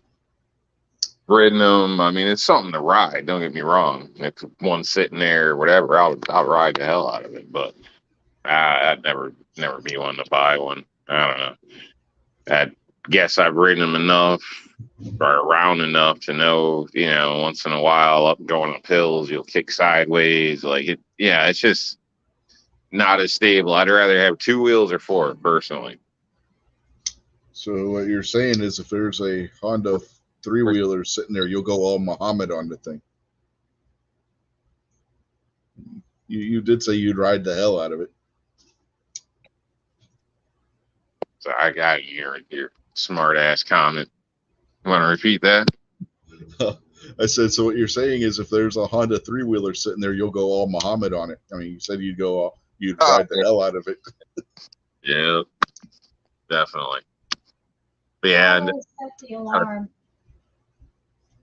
three-wheelers are cool. I mean, it's, you know, there's something. They were like the rebel move at the time back in the day, if you follow the story of them and stuff. I mean, they kind of broke ATVs into the American atmosphere in a sense. But so, yeah, I'm kind of thankful they came along because I like, you know, four-wheelers and dirt bikes. So, but just, I don't know. I think you know, on a hair scrambler or something A to B, I would be more confident on two wheels or four.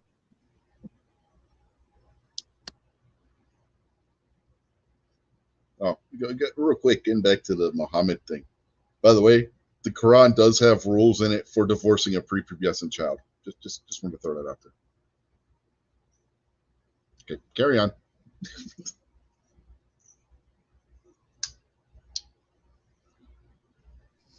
You guys read the three wheelers? Have I ever ridden one? No. My parents said they were death traps. We were never allowed to ride them. So, and by the time I got old enough to where I didn't have to have their permission, they were already gone from the market.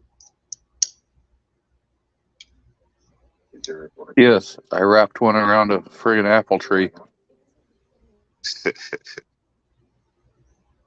Yeah, well, you're not supposed to run into trees, man.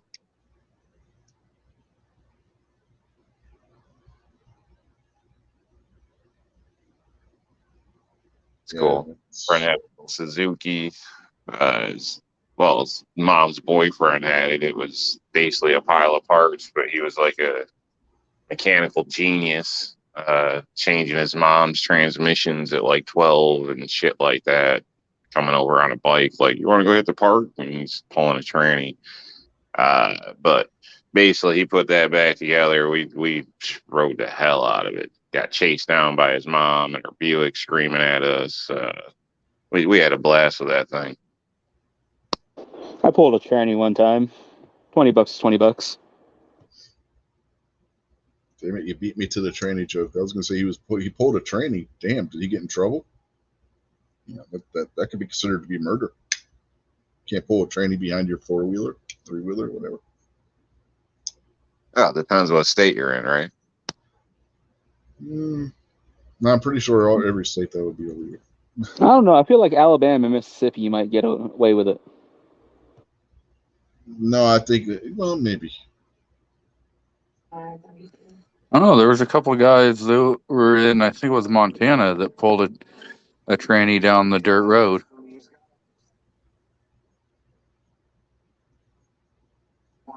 Then tied him to a fence. I mean, tied it to a fence.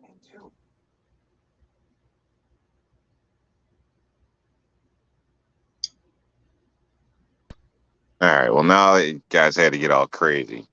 I was just clearly making a joke, so not recommending dragging anybody. This. I clearly made a joke. Good golly. Yeah. And this whole chat's been crazy from the beginning. So, where have you been, Rob?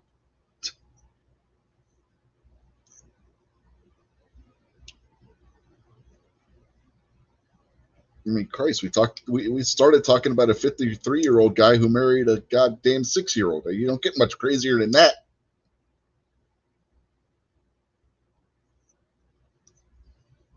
Well, there are people that worship the guy, so I guess you can't get more crazier than that, huh?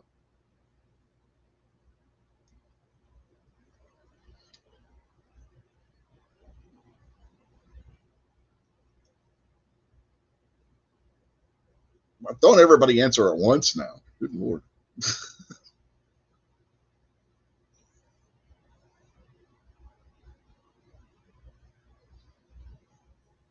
Didn't hear the question. Hey, sometimes I can't just sit here. You know, I got to move around. Mm-hmm. Well, it was more of a rhetorical question anyway. It's just that everybody was quiet after I said what I said. It's like, well, don't everybody answer at once, like they were supposed to answer the question.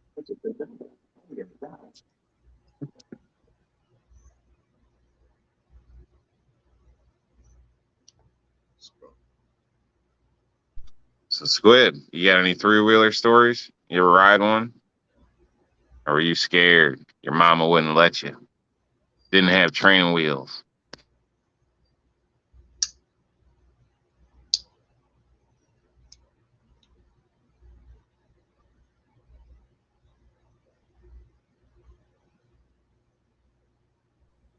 He's just not trying to answer that question. Yeah. Well, John Z's out there in the chat now. Evening, John.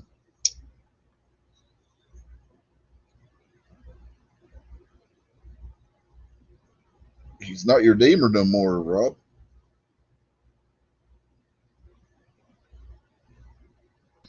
Yeah, I know. Turncoat.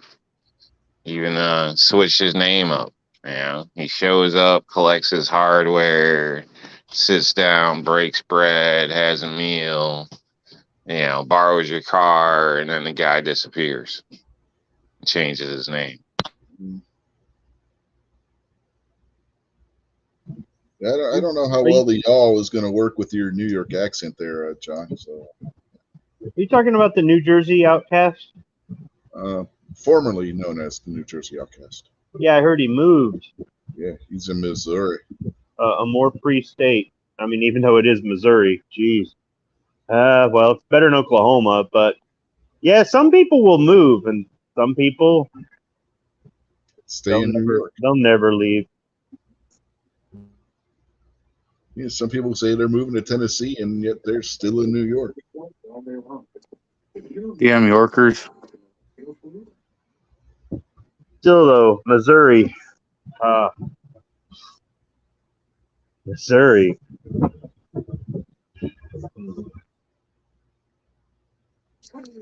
What's wrong with Missouri?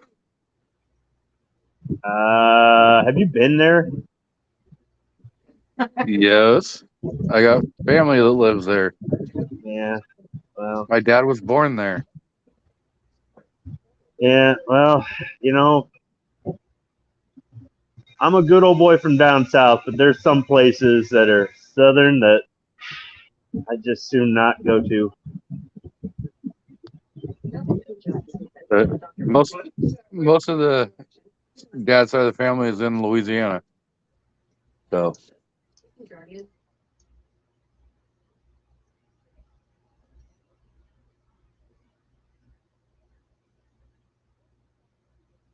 I don't think I've ever been in Missouri. It looks like Arkansas. I don't think I've been in Arkansas. AR, the tactical Kansas. You know, AR Kansas.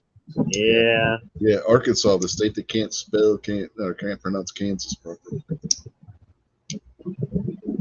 Yeah, no, I just I've driven around Missouri. I've driven around Oklahoma. I have yet to drive around Illinois. One of these days, I'm just going to go screw it and then spend the extra time to drive around it. But oh wait, if I do that, crap. I think I got to go through. Yeah, I got to go through Arkansas to do it. Crap. I can't win. Yeah, Bernie's out there now.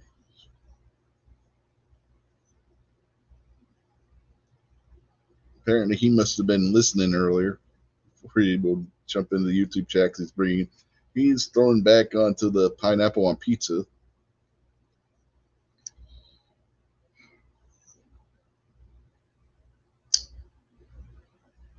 What, the guy likes pineapple on pizza? I don't know. He said hello to all the pineapple on pizza eaters out there with a thumbs up. You be the judge. So that means if you don't eat pineapple on pizza, he's not saying hello to you. Yeah, pretty much. Well, except for he had already said hello before that too. So. Or it's code for the swingers? I don't know.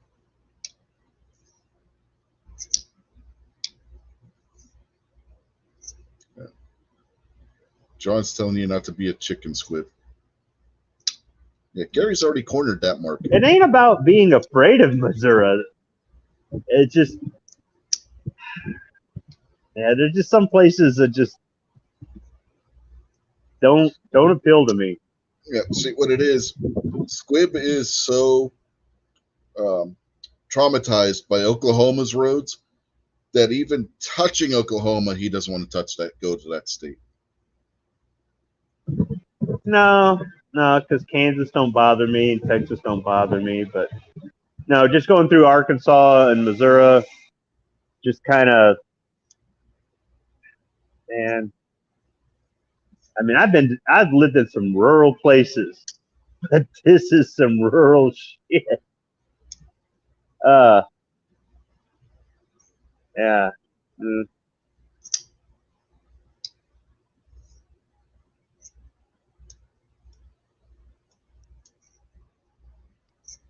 Well, Squib only likes deserts and dust bowls and places to spend hard-earned money. Well, that is a problem with some of the states. They got way too many damn trees, that's for sure.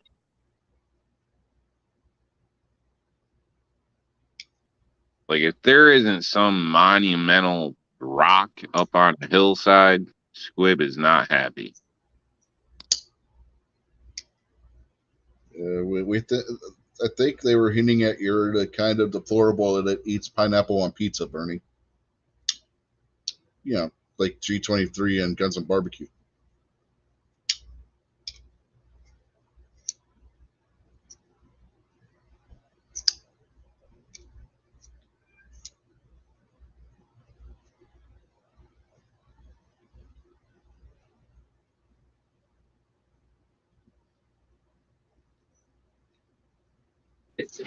Hold It's on. not So fucking raining. if we're deplorables because we eat pineapple on pizza, I'm pretty sure that means that we voted for Trump because only deplorables voted for Trump.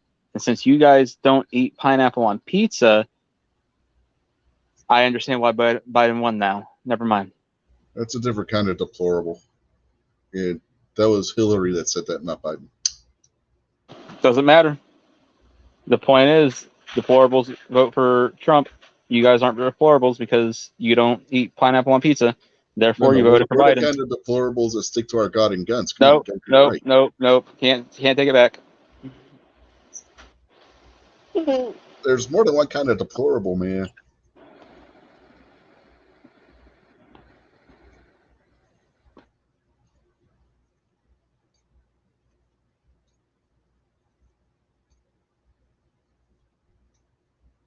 Look at John out there trying to act like he's a pineapple on pizza eater.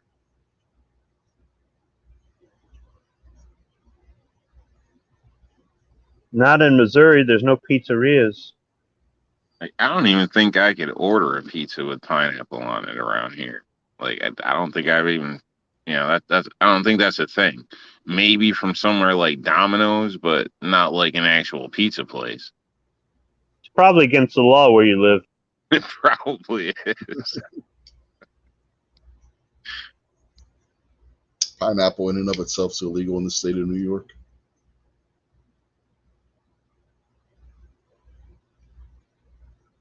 John says, "Oh hell no, to pineapple on pizza."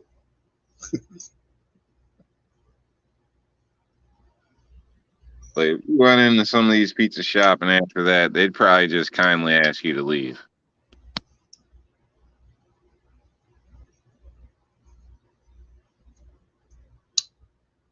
Yeah, my favorite pizza shop in Pittsburgh, which sadly isn't there anymore, they didn't put pineapple on pizza. Yeah, they just put in mail-in votes on their pizza for you Biden voters. Have you ever tried breakfast pizza with like eggs and ham and stuff on it? Yes. Eggs, bacon, ham, sausage, green peppers, cheese. Dude, I can't eat the green sausage peppers. Gravy pizza. Yes, I was gonna say there's a place here that does sausage gravy pizza with like a biscuit crust. I think that breakfast pizza is actually pretty good. Yeah, breakfast pizza is kick-ass. But I gotta go because Slider is fighting me tooth and nail on going to sleep. So I will catch you guys later. If I can get him to sleep soon, I'll try and jump back in if you guys are still going. Just make him a little teeny tiny sandwich. I'm just thinking about going and getting some starting fluid, putting it on a rag, and be like, "Hey, does this smell like ether?"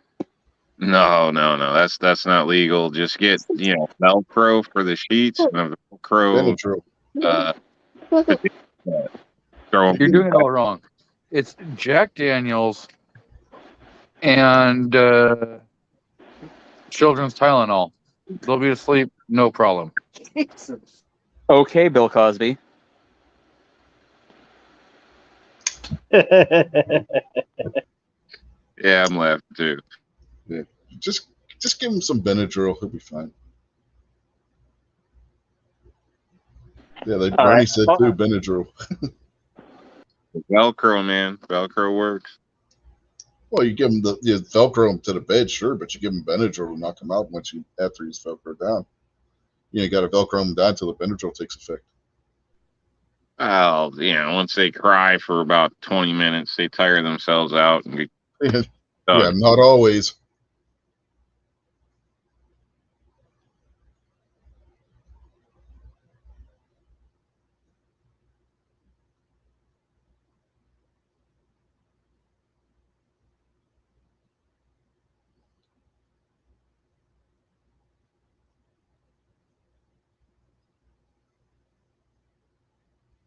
And Barbecue completely missed the joke. He said the kid's name's Slider, so I said make him a real tiny sandwich. Give Slider a slider. Mm-hmm. You just turn and give them the look, and the kid will be like, and they'll just go take their ass back to bed. Mm-hmm.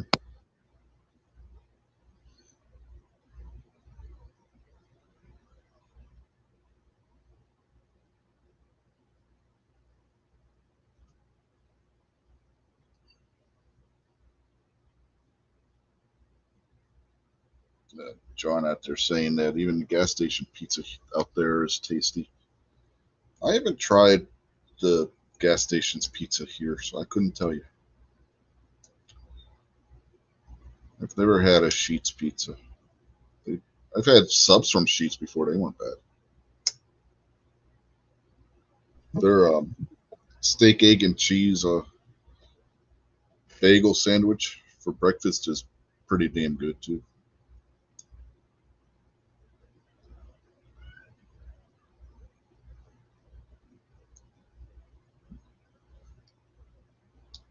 What about you guys? Any gas stations in your area that have good food? I used to eat that stuff, but I haven't in a while.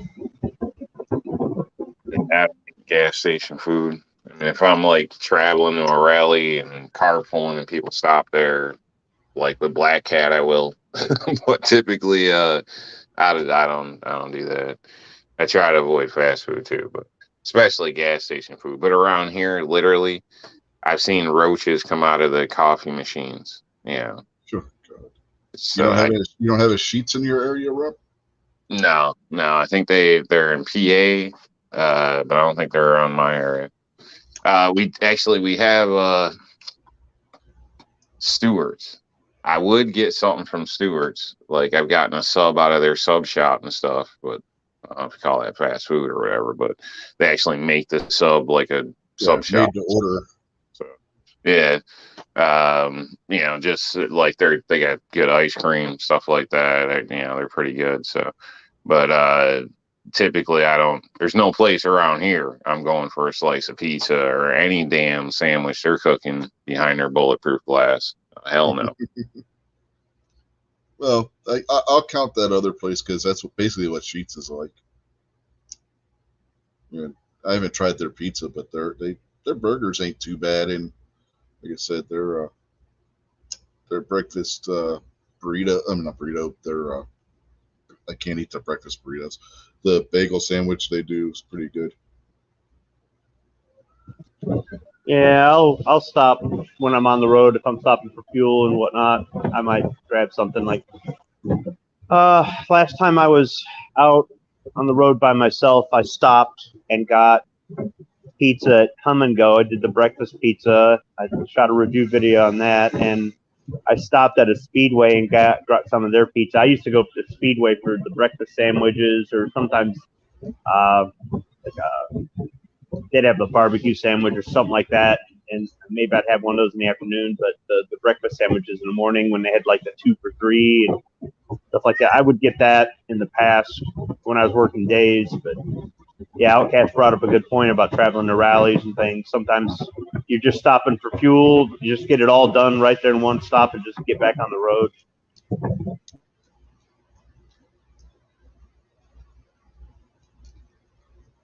Sheets has the deep fried macaroni and cheese bite things too, and those were really good. I brought home some Sheets coffee and did a review on it, but I haven't tried anything else from one of those. Yeah, their made to order stuff's pretty good. The Speedways around here say that you can call ahead and they'll make a pizza for you because they got the little display with the little spinny, platform in there, and you just grab a slice or two or whatever you want. Well, they'll make you the whole pizza, and it used to be like you could call us and we'll have it ready in like 10 minutes, and it's $6. Yes. But it's kind of like a cheap flatbread pizza, so it really couldn't compete with Little Caesars at the time. But now, maybe. I don't know if I got the Sheets app on my phone, but used to be able to order pizza on your app on the phone and go pick it up, a whole pizza, but it was an actual pizza. But I've never tried their pizza before. Now some of the speedways that got remodeled or the new construction ones are a lot bigger, and they've got a 24-hour, I guess call it a food stand, not really a restaurant. I mean, they got a grill and everything behind the counter, and you just go up there and touch screen. I don't think I can pre-order it with the app I've got on my phone, but just go up there and touch screen, and it makes the order, and the person behind there will make it for you, whether you want a breakfast sandwich or pizza or a sub or something like that. I've done that a few times, but that's a quick on the go. That's the name of their thing, on the go. But I'm hitting the road, and it's just easier to grab a couple subs and get going and just eat as you're going.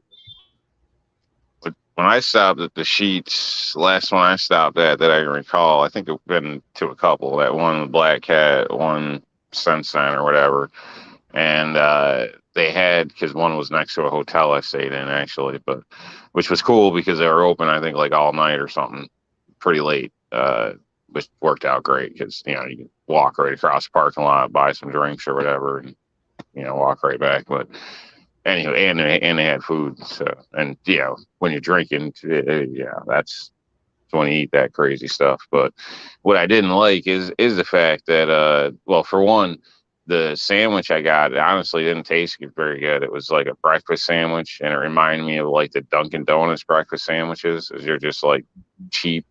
I don't know, just not very good flavor. Like the sausage, everything, it was like all wet, soggy, microwaved crap kind of. So I wasn't thrilled. It tasted okay. I'll give it that. Like it was passable, but I wouldn't call it good.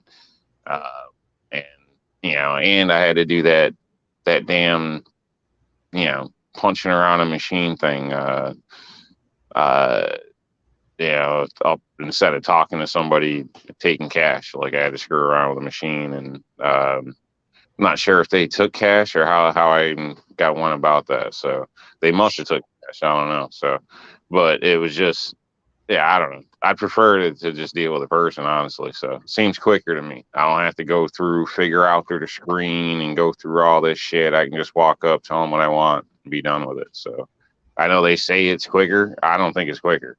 Maybe it's quicker with, weird ass customers that want to go up there and take their time and I don't know, and give me this, give me that, blah, blah, blah, all this shit. But I already know what I want when I'm coming to your place. So, and if they don't know, cashier should say, well, ma'am, sir, could you step aside till you figure it out? We got to move things along here. But the McDonald's we went to in Pittsburgh, it was quicker to use the little touchpad kiosk thing to order than it was. We stood there for like 10 minutes waiting for somebody to come over to the cash register. Nobody ever did. Meanwhile, people that were ordering on the goddamn little stupid kiosk thing were getting their food. We're still waiting for somebody to come and take our order. It's like, screw it. We went over and used the damn kiosk.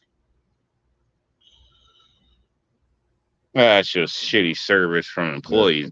They didn't have the kiosk. Well, no, they were Yeah, They were more. doing so much business because of the drive-through. Everybody was working the drive-through, and they didn't have anybody to work the counter because everybody was in the back having to do food because of how busy they were. I don't give a shit. You can make excuses. Still shitty service. It's not shitty services; they didn't have enough employees. You have enough damn people, right? So it's shitty service. God No, damn it. it's not shitty service. It's shitty management. Service. No, the moral of the story is Rob should have taken his shitty Honda through the shitty drive-through to get his shitty service from some shitty fast food place. Hello, shitty walk. We sell shitty chicken. When I worked at McDonald's, they told us to put an emphasis on the drive-through because you're going to get more business through the drive-through. They make more money off the drive-through. And I'm like, then why don't we just do drive-through only? It's like, no, people still want to come up to the counter and sit in the lobby because some of the McDonald's had really small lobbies. They didn't really want to. All that space is costing them money. You know, I mean, you put the station in there to get the play place in there to get the parents to bring their kids and buy them all the overpriced Happy Meals and bullshit, and that's drawing people in. But just you're paying for all the seating and keeping it clean, all that. That's costing them more money, whereas the drive-through is just like pure profit. So we were always told to put an emphasis on the drive-through. Didn't mean ignore the customers in the lobby, but they came second. I don't even think they have play places anymore. All the McDonald's around here got upgraded to be like cafes and shit. That's the new, feel of them or whatever. So Wi-Fi, no place for your kids to play. There's one here that is one of the newer style, like the cafe, like you're talking about. They have the nice chairs and like a fireplace, blah, blah, blah, Wi-Fi. But they also have a play area that has the bouncy ball or the balls and crap like that for kids. A McDonald's with a fireplace? Yeah. Yeah. What the fuck? Typical, man. They got them set up, like lounges, like I've kind of. never seen one like that. It's a cafe. Yeah, basically. Yeah, I haven't seen them like that. None McCafe. around here. Yep. Yeah, there's none around here like that. Yeah, I ain't seen that before. I will tell you this, though. If you think about it, if you're meeting up with other parents and you all have kids there and stuff, the play place sounds like a good idea. Or if you've got a bunch of kids, you're trying to run the energy out of them and you don't want to go that far, or you don't want to run the energy out of yourself, you just want to socialize or just sit back and enjoy a hamburger while your kids are running around. The play place sounds like a great idea. The reality is it is a cesspool of vile, disgusting diseases, and your kid is guaranteed to leave with something they didn't come in with. We sanitized it at night, right? But there's only so much you can do spraying that shit down and crawling through there trying to wipe down the inside, and you ain't going to get everything. You're going to make a hospital clean. It doesn't matter. An hour in the next day, some nasty person with their nasty-ass fucking nasty kids would come in there and leave their nastiness behind, and then your kid gets it. So I really just I don't encourage those, but I get the idea behind it, the business model behind it. I definitely like the idea of a lobby and being able to go in, because when you're traveling, with or without kids, it's nice to be able to get out, stretch your legs, take a piss, grab something real quick, whether it's a coffee or a sandwich to make the lady happy, whatever. So you put those McDonald's by the expressway, but all the other ones, It's nice to have a spot to stretch your legs for a minute. Rob's there for the free Wi-Fi. Mm-hmm. You know it. No. Usually we swing through Dunkin' Donuts, usually traveling. We don't do like McDonald's stops there. But coffee to coffee stop.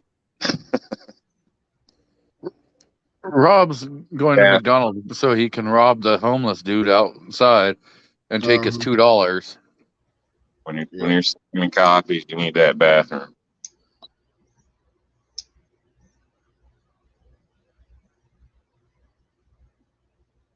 Some places you go into town and the only thing open at 10 o'clock at night is the McDonald's. There are other restaurants there. They're all closed, but McDonald's is open.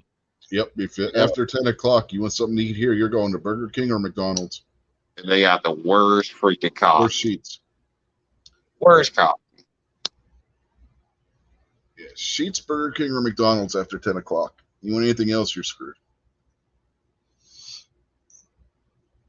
But anyway, we got to start wrapping this up. We're approaching our 11 o'clock. So, G23, you got anything you want to plug or words of maybe wisdom you want to share?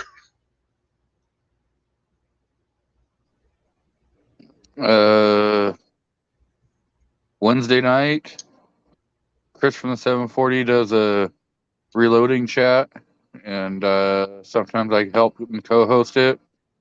DM Foss does a mouse party. G-Webs does a tactical quiz or tactical quiz on Wednesday night. And every once in a while I do a show on Saturday nights. Sometimes, once in a while, Rob does a live show when he's covering for some guy named Rick. Yeah, I think that's about it. Have a good night. What about you, Rob? I guess I'll just inform people. There's you got till midnight if you want to make an R&L display purchase. G-Web's offered a $25 gift certificate credit over at your website store, I believe. So, if you were holding out, use a code and get a free $25 over at his place too. So, yeah, got till midnight. So, if anybody's interested, other than that, definitely check out Squiblow's channel. If you don't like sweet stuff and you like bitter, he is definitely your guy. Go subscribe, tell him how you feel. Other than that, avoid the Glock brainwashing and eat a salad. I would say to check out R&L Displays, but that company seemed to have cut my promotion code off, my discount code. I just think you didn't put it in right. You are a Glock guy. It's not hard to hit G23. Yeah, I mean, it's really not. It's a Glock model. I mean, if anything, the Glock guys would remember that.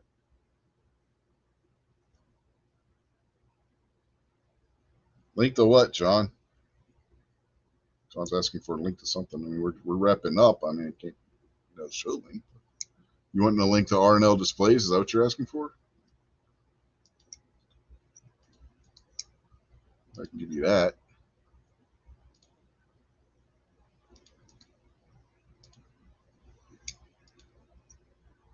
So there's the link to R&L Displays if that's what you were asking for. Having the lady check your code thing right now to see what's up.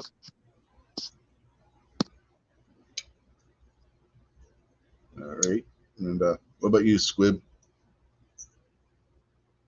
We're probably not going to be doing an after chat, John, because I can't stay up much longer. I got to get up in the morning. Got a doctor's appointment, so I'm not going to be able to stay up to do the actual after chat. So yeah, I don't even remember what the hell the link was. I don't know if these guys want to stick around and do a chat or not with you, but I'll do something stupid here in a second. Hold on. As soon as I figure out what the hell I'm doing. Are you gonna ask Squib if he wants to plug anything, or are you just gonna ignore him? He just says I did. He never answered. And then John asked for a link. But Squibby, you want to plug anything you want to plug or anything? There's the links, John. If these guys want to stick around and talk with you, I don't know. I'm not gonna be able to stay up too much longer. Oh, sorry, go ahead, Squib. Oh, I don't know. The New York Outcast started talking. I fell asleep.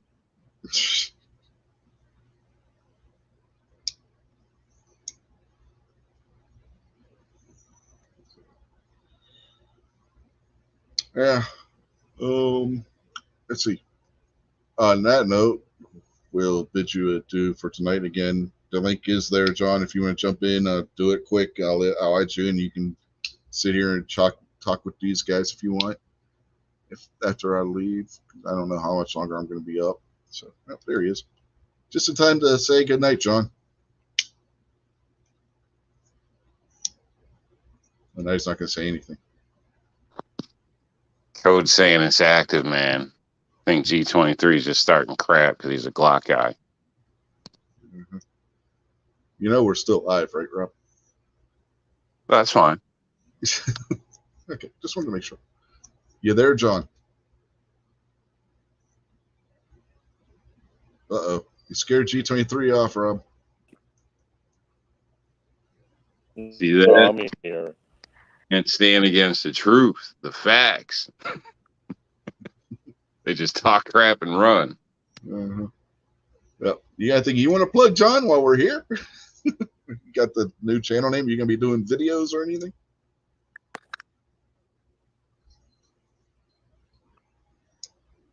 I don't know. Who's got time for all of that? What's up? Not much. Just getting ready to, just trying to get this closed out. So. I thought you were in here, so I'd ask you. Yeah. That's why I was being quiet. All right. And on that, we will bid you all a good night, and to keep up with the way the show started, and to steal Apostate Prophet's catchphrase. If you haven't watched his channel, he does a lot of stuff where he's a former Muslim who goes out there and points out things that are wrong with Islam. Stay away from Islam, to steal his catchphrase. So, yep. On that note, we will catch y'all later.